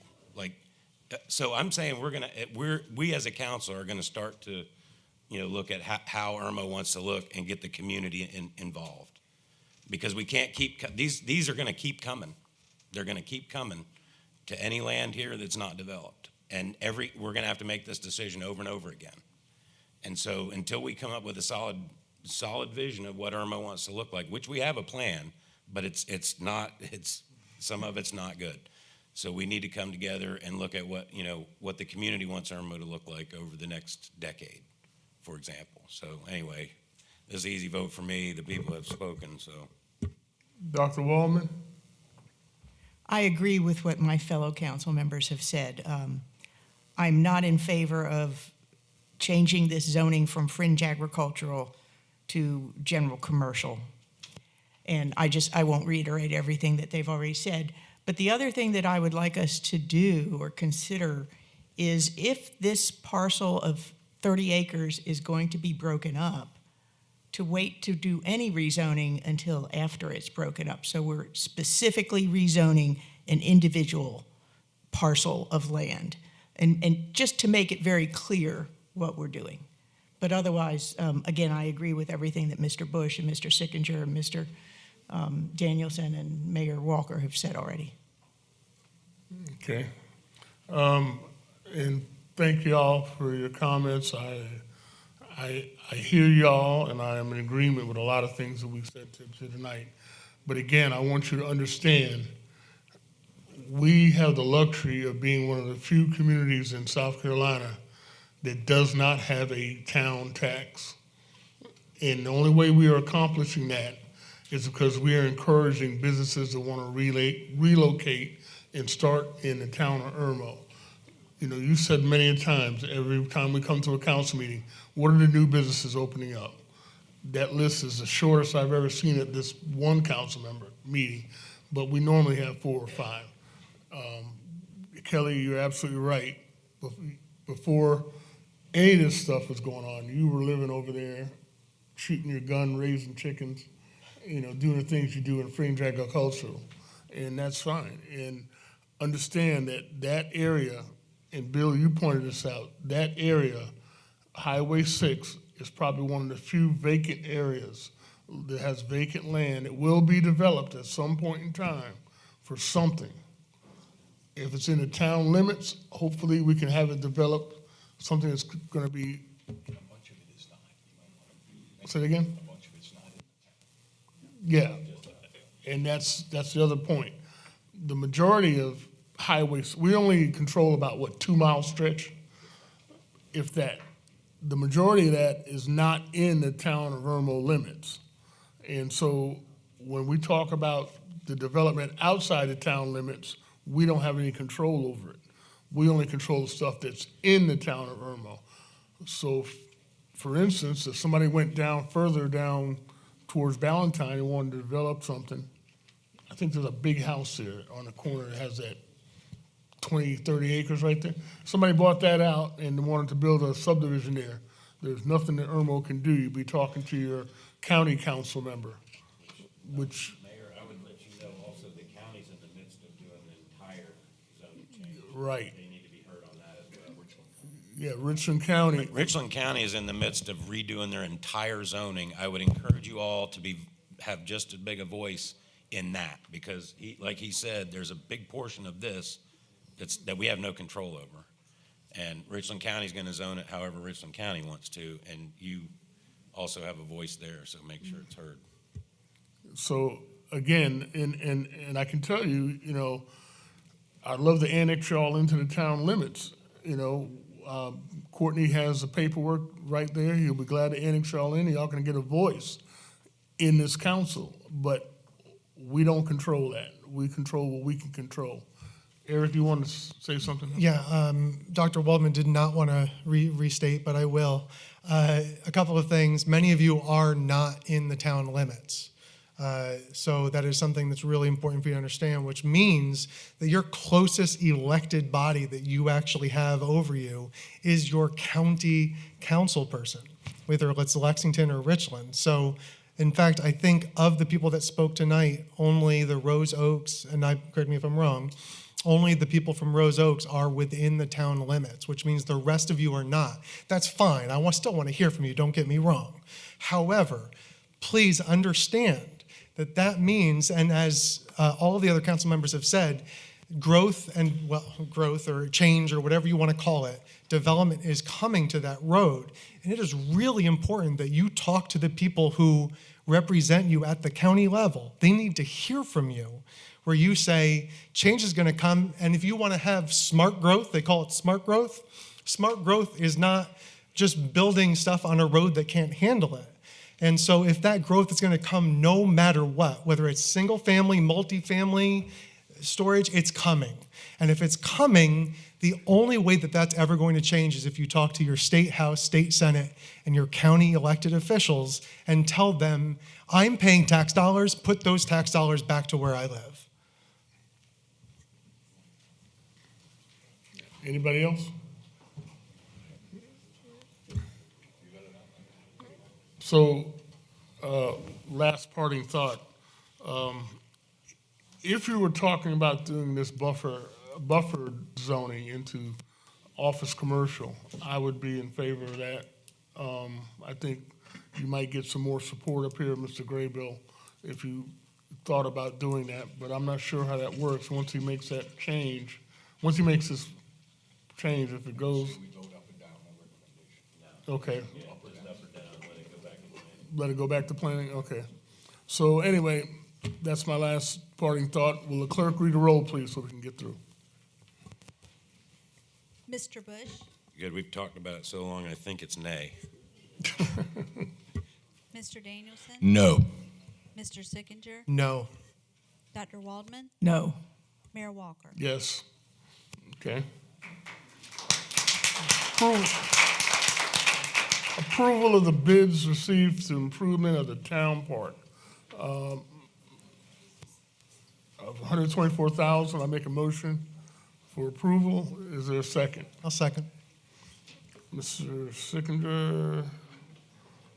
This is the town park right across the street here, not the community park with a gazebo. We talked about that in the workshop. Any comments? Any other comments, Mr. Sickinger? So we only got one bid for the actual project of the question at hand. Is that a fair thing to say? That is correct. And I'll tell you, that's not uncommon at the moment because a lot of contractors are just really busy. as a And follow-up. and the price of wood. Yeah, well, yeah. I heard Moving about that at target. the workshop. Did you reach out to other folks who may have bid on it if they were not as busy to see what their price conceptually would be if they had responded? Not for the full project, but as you see with the tree pruning, I mean, the price was exactly, or going to be exactly the same because we're going to use the same company. I mean, it's pretty comparable. We did get some initial quotes from, for the foundation work, and the bid that has come in is consistent with that. Thank you. Anybody else? I just wondered how many days when they bid this, how many days is this bid good for? Because I know they're adjusting prices like crazy with supply. Yeah. So there is a representative from Grace that's here. I'm not sure the answer to that. I don't know if you want to hear from him. Could I ask them? Wait a minute. What did you want to ask? I just want to know how long this quote's good for. Hi. Yeah. Mayor and Council, my name is Michelle James. I'm president of Grace Construction Group, and I brought my operations guy because I knew you might ask me some of those detailed questions. So I'm going to have him address you. All right. Go ahead. Thank you, Council. Appreciate the opportunity to be here and talk to you about this. I guess we were the only ones who bid on that. I just want to say, when we did bid this and estimate this, we did it very competitively. We weren't going in knowing we were the only contractor bidding on this. We went into it bidding it as if we were competing with others. So our bid is very competitive, and we tried to do it as reasonable as possible and still be good for our company. I think the only part of this particular project that would be affected is there's some considerable wood decking and bridge decking that needs to be replaced. Those at this time, those prices have stabilized. And I expect that for another 30 to probably 60 days. After that is kind of out of all of our hands. The timeline I think on this is if it's approved, then this will move forward pretty quickly. If that is the case, and that is a variable that I feel like we need to take care of, we'll go ahead and secure those materials so we can protect. Because I don't want to come back to the town and say, hey, prices have gone up, I need to increase my bid. We don't work like that. So thank you. So could I follow up with that? Bill, wait a minute, are you through? He's happy. Okay, Bill, go ahead. Thank you. You were coughing, that's why I didn't want to ask you. Thank you.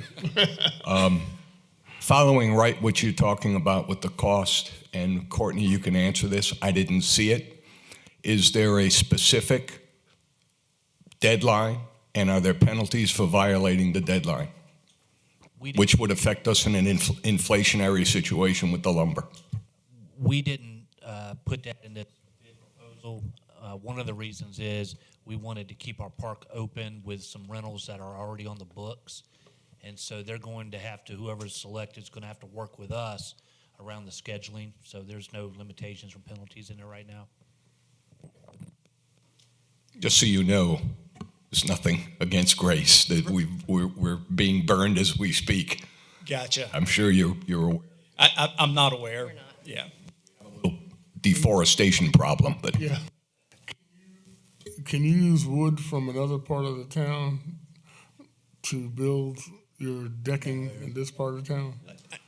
I mean, we got plenty of pine trees. Yeah, unfortunately. We can have a forester cut them down for you and bring them over. You can then lumber them the way you need it, you know. We probably could, but I feel like that would probably triple the price. Oh, okay. Just to be clear, lumber prices have they went from a high of $1,700 a thousand board foot, and they're down around 800 and some. That's right. So the lumber prices are coming down, and fuel prices are going up. And Yes. Okay. And again, like I said, that is the biggest variable here. Everything else I think is fairly consistent and will stay consistent. And if the bid is approved, we would go ahead and secure that lumber so we knew that our price was locked in. Thank you. Any other questions? Yes, Mr. Mayor, I have a couple of questions. Go ahead. In the bid, there's item number 5, says it's understood and agreed that the quantities shown herein are approximate only and are subject to increase or decrease. My question to you is, how much of an increase could that be? If there is an increase, would it come back to council for approval? Let me review my document. Just so you get an understanding, we're going to manage the project ourselves. Oh, that was They would have to coordinate with us on these kind of things. So if it gets outside of my spending authority, or if we're not able to save money in other areas of the project, then it'd come back to y'all for approval. But I looked over the bid. It looks pretty consistent with what we want to do for the improvements to the park. It looks very reasonable from what I've heard about the business and the references that they provided. They're close. They're right off of Lake Murray Boulevard, and they've done some pretty significant similar projects. I have a second question. You indicated that Sox and Freeman had provided a quote for the tree pruning and removal, and their quote was actually very detailed as to what they will do. It's my understanding that Grace is going to do the same thing, or is going to use Sox and Freeman. Yes, ma'am. They will be our subcontractor that performs that work. So they would subcontract That's through correct. you, and that price would be included in the $124,768. Yes, ma'am, it is. Yes, ma'am. Thank you. Yes. Any other questions? You do know that park is the apple of our eye, right? Okay, just checking. I love that I've learned that you had the heritage tree there. It was just beautiful tree. We'll promise to do a very good job. And you're replacing the decking up there too? Yeah. You realize that tree, that oak tree. Okay. Believe me, we've researched it. But that's why we went with Sox and Freeman, because they're familiar. All right. Thank you very much. I'm satisfied. Any more questions? Will the clerk read the roll, please? Mr. Bush? Yes. Mr. Mr. Danielson? Yes. Mr. Sickinger? Yes. Dr. Waldman? Yes. Mayor Walker? Yes. It's getting past my bedtime. Me too. Thank you. Approval of contract with Monterey Pyrotechnics for fireworks display for 4th of July in the amount of $5,500. I'll make that motion. Is there a second? I'll second. And this is for the annual 4th of July fireworks and movie we're having in the community park. Sponsors of that particular movie is Prisma Health. They are the sponsors of the movie and the screen, which is over $3,000, and they've already sent us, or we always requested the check. As you know, Prisma Health is also the sponsor of the amphitheater, and we sent that check request in for $13,000 sponsorship for the naming rights. This is an annual event that we've started as a part of this council, and this is the professional fireworks that we're going to have this year. Mr. Bush? Yeah, I'm for it. Are we competing with Lake Murray and their fireworks?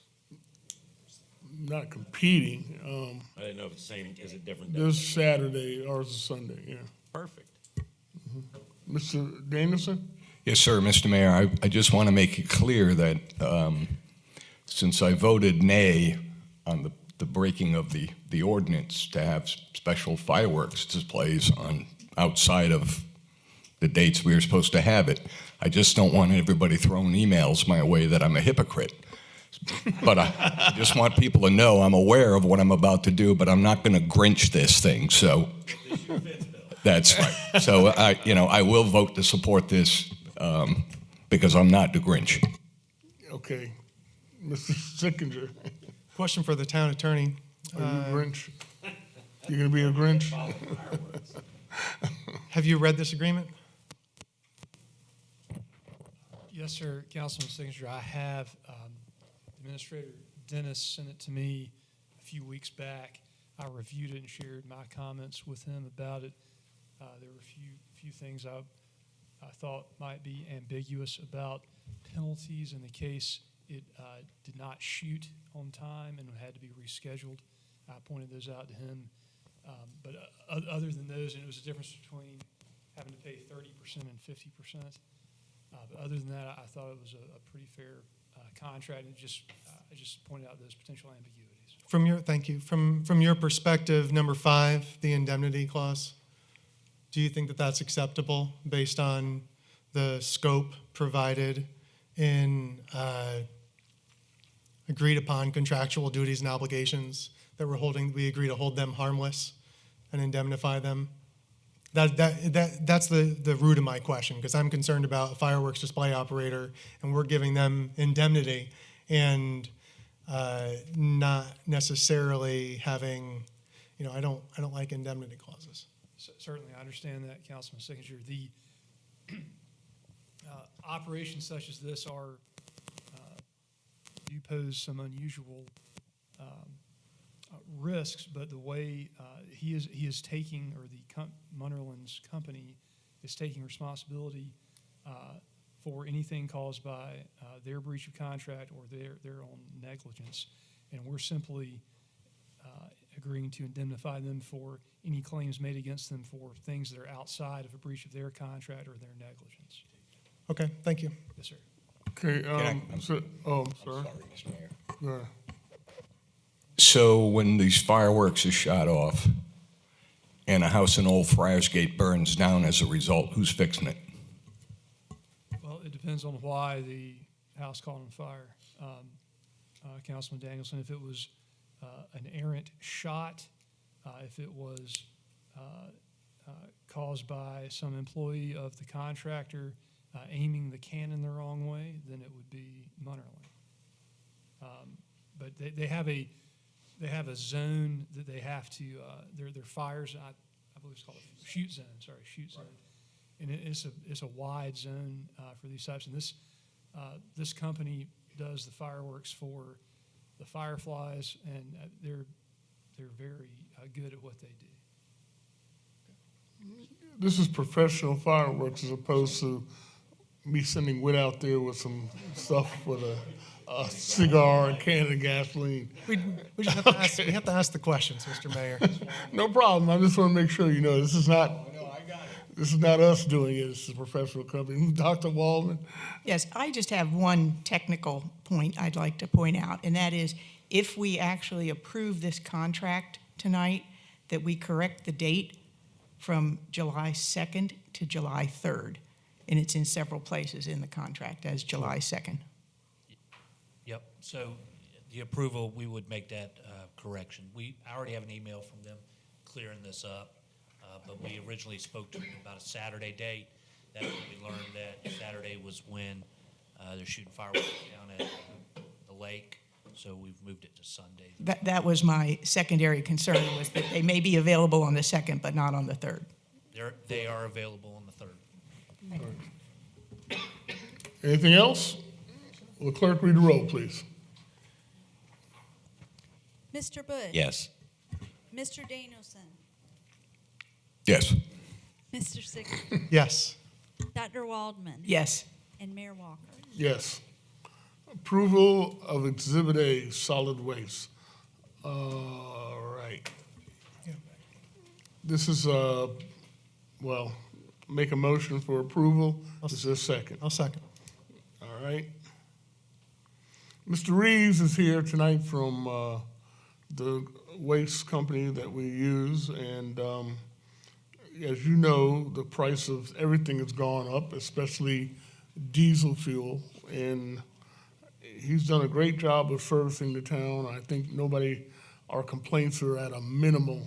I mean, if we have any at all, they're very minimal. But make a long story short, he's asking for an increase to $21 a month, $21.85 a month. That's well within what we're collecting right now. We're collecting $25 a month from the citizens, so that increase is not going to affect the citizens paying any more. It's going to decrease our cushion a little bit, but we still have a cushion. Mr. Sickinger? Yeah, it's a fair increase based on what it was and where it's gone. So I'm generally in favor. Now, Administrator, Courtney, you fought him on this, right? You didn't just give up and roll over, did you? No, me Okay. and Mr. Jim Reed have had some pretty intense discussions about this. One of the things is he has not had a rate increase in the past 5 years since the contract was started. And as the mayor pointed out, there's been some significant increases in his cost, while he still continues to provide a pretty great service for the town. We did discuss some things, doing some checking on our numbers and how the county's billing and all that. So this is pretty reasonable and fits within our budget.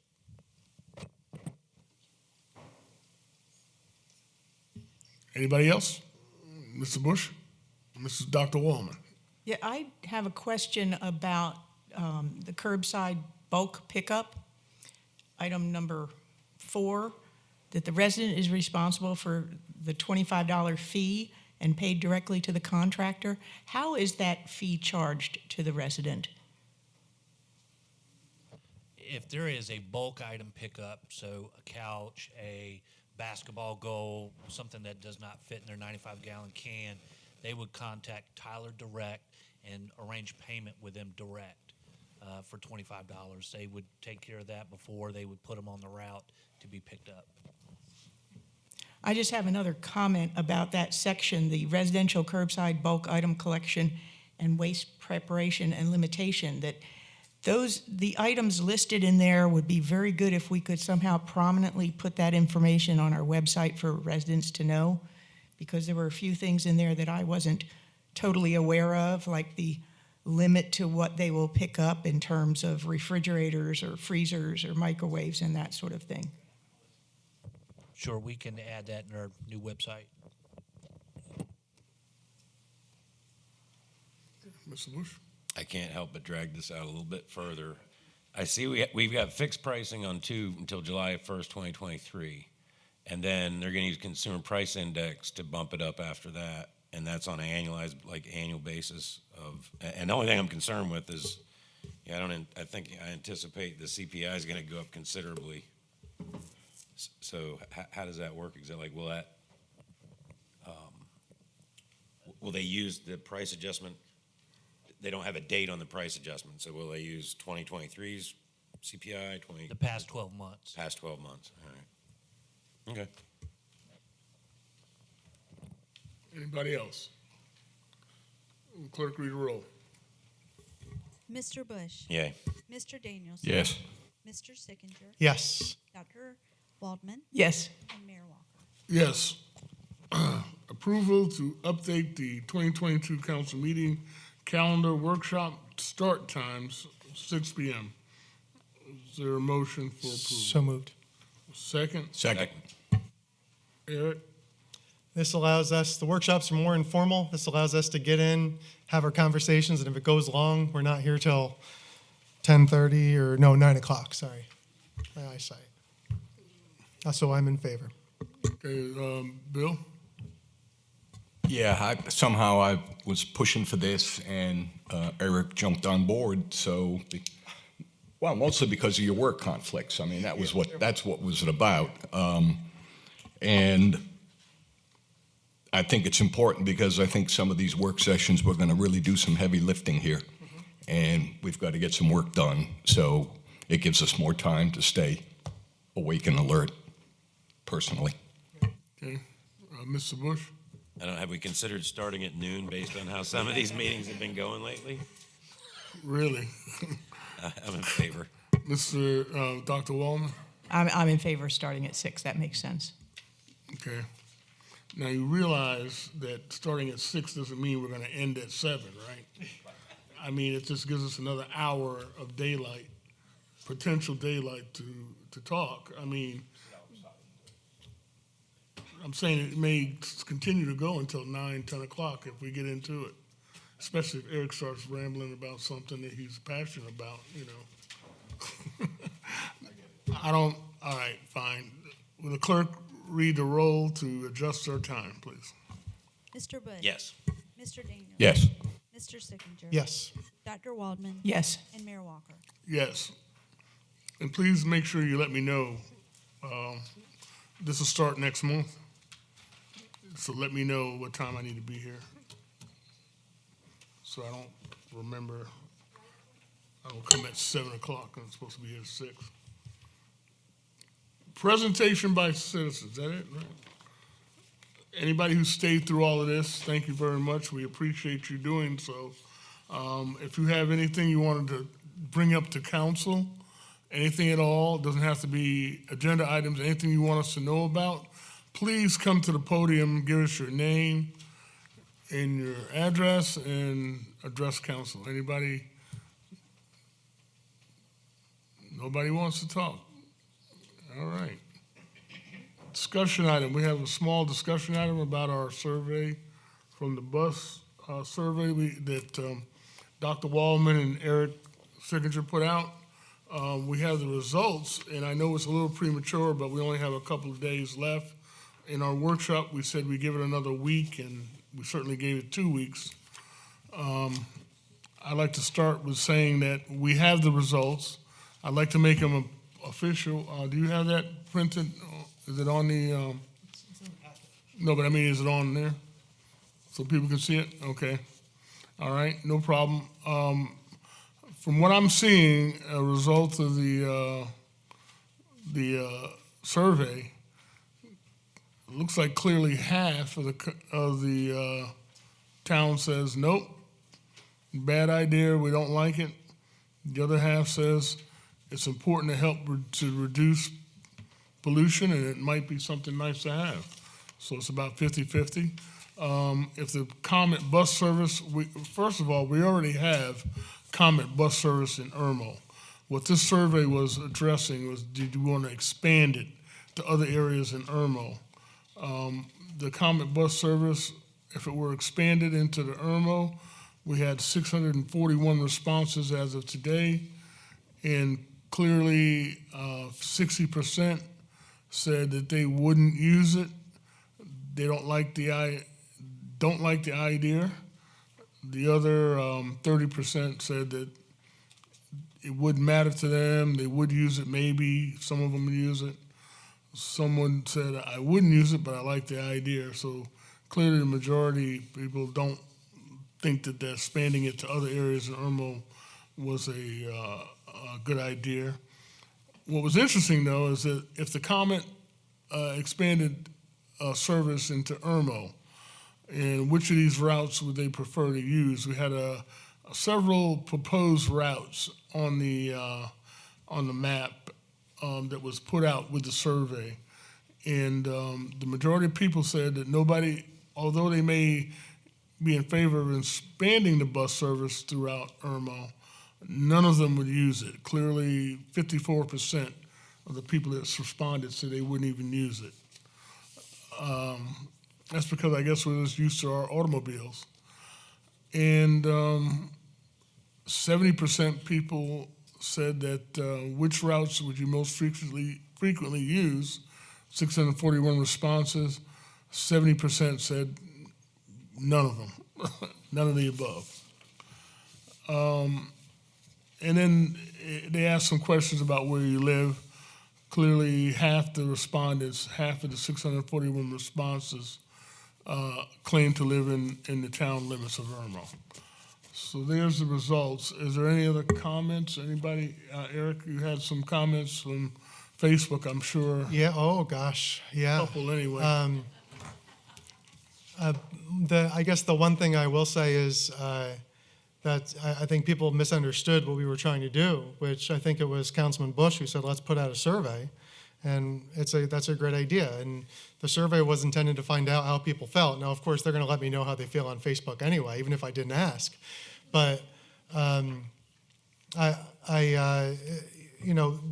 unfortunately, we live in the kind of suburb where people are used to driving cars, and also, unfortunately, in some areas, there's a particular perception of transit and people that use transit, and the people aren't going to use it and they don't want it. We shouldn't do it.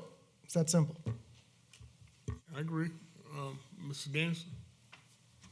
I posted a video on this very subject on Facebook. I didn't misunderstand anything. I was pretty clear on what we were doing.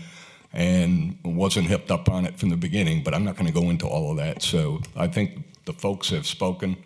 A lot of the people who do business in this town have spoken and have reached out to me in the negative, but Eric's right. I mean, most people aren't going to call you and say, hey, this is a great idea, if they think it's a great idea. So anyhow, that's how I feel about it. Okay, Mr. Bush. I think the survey did give us the opportunity to hear what people in Irmo thought, one way or the other.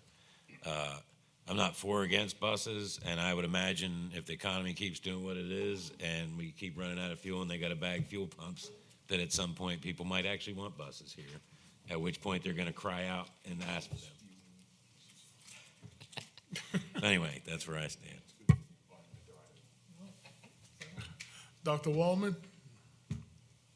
I'd like to get a little more detailed information on this last, I think it's the last pie graph, the one where it breaks everybody down to where they live. It looks like there's 3 communities that represented about half of the responses.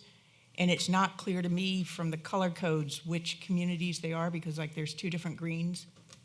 So I'm not sure which green that is.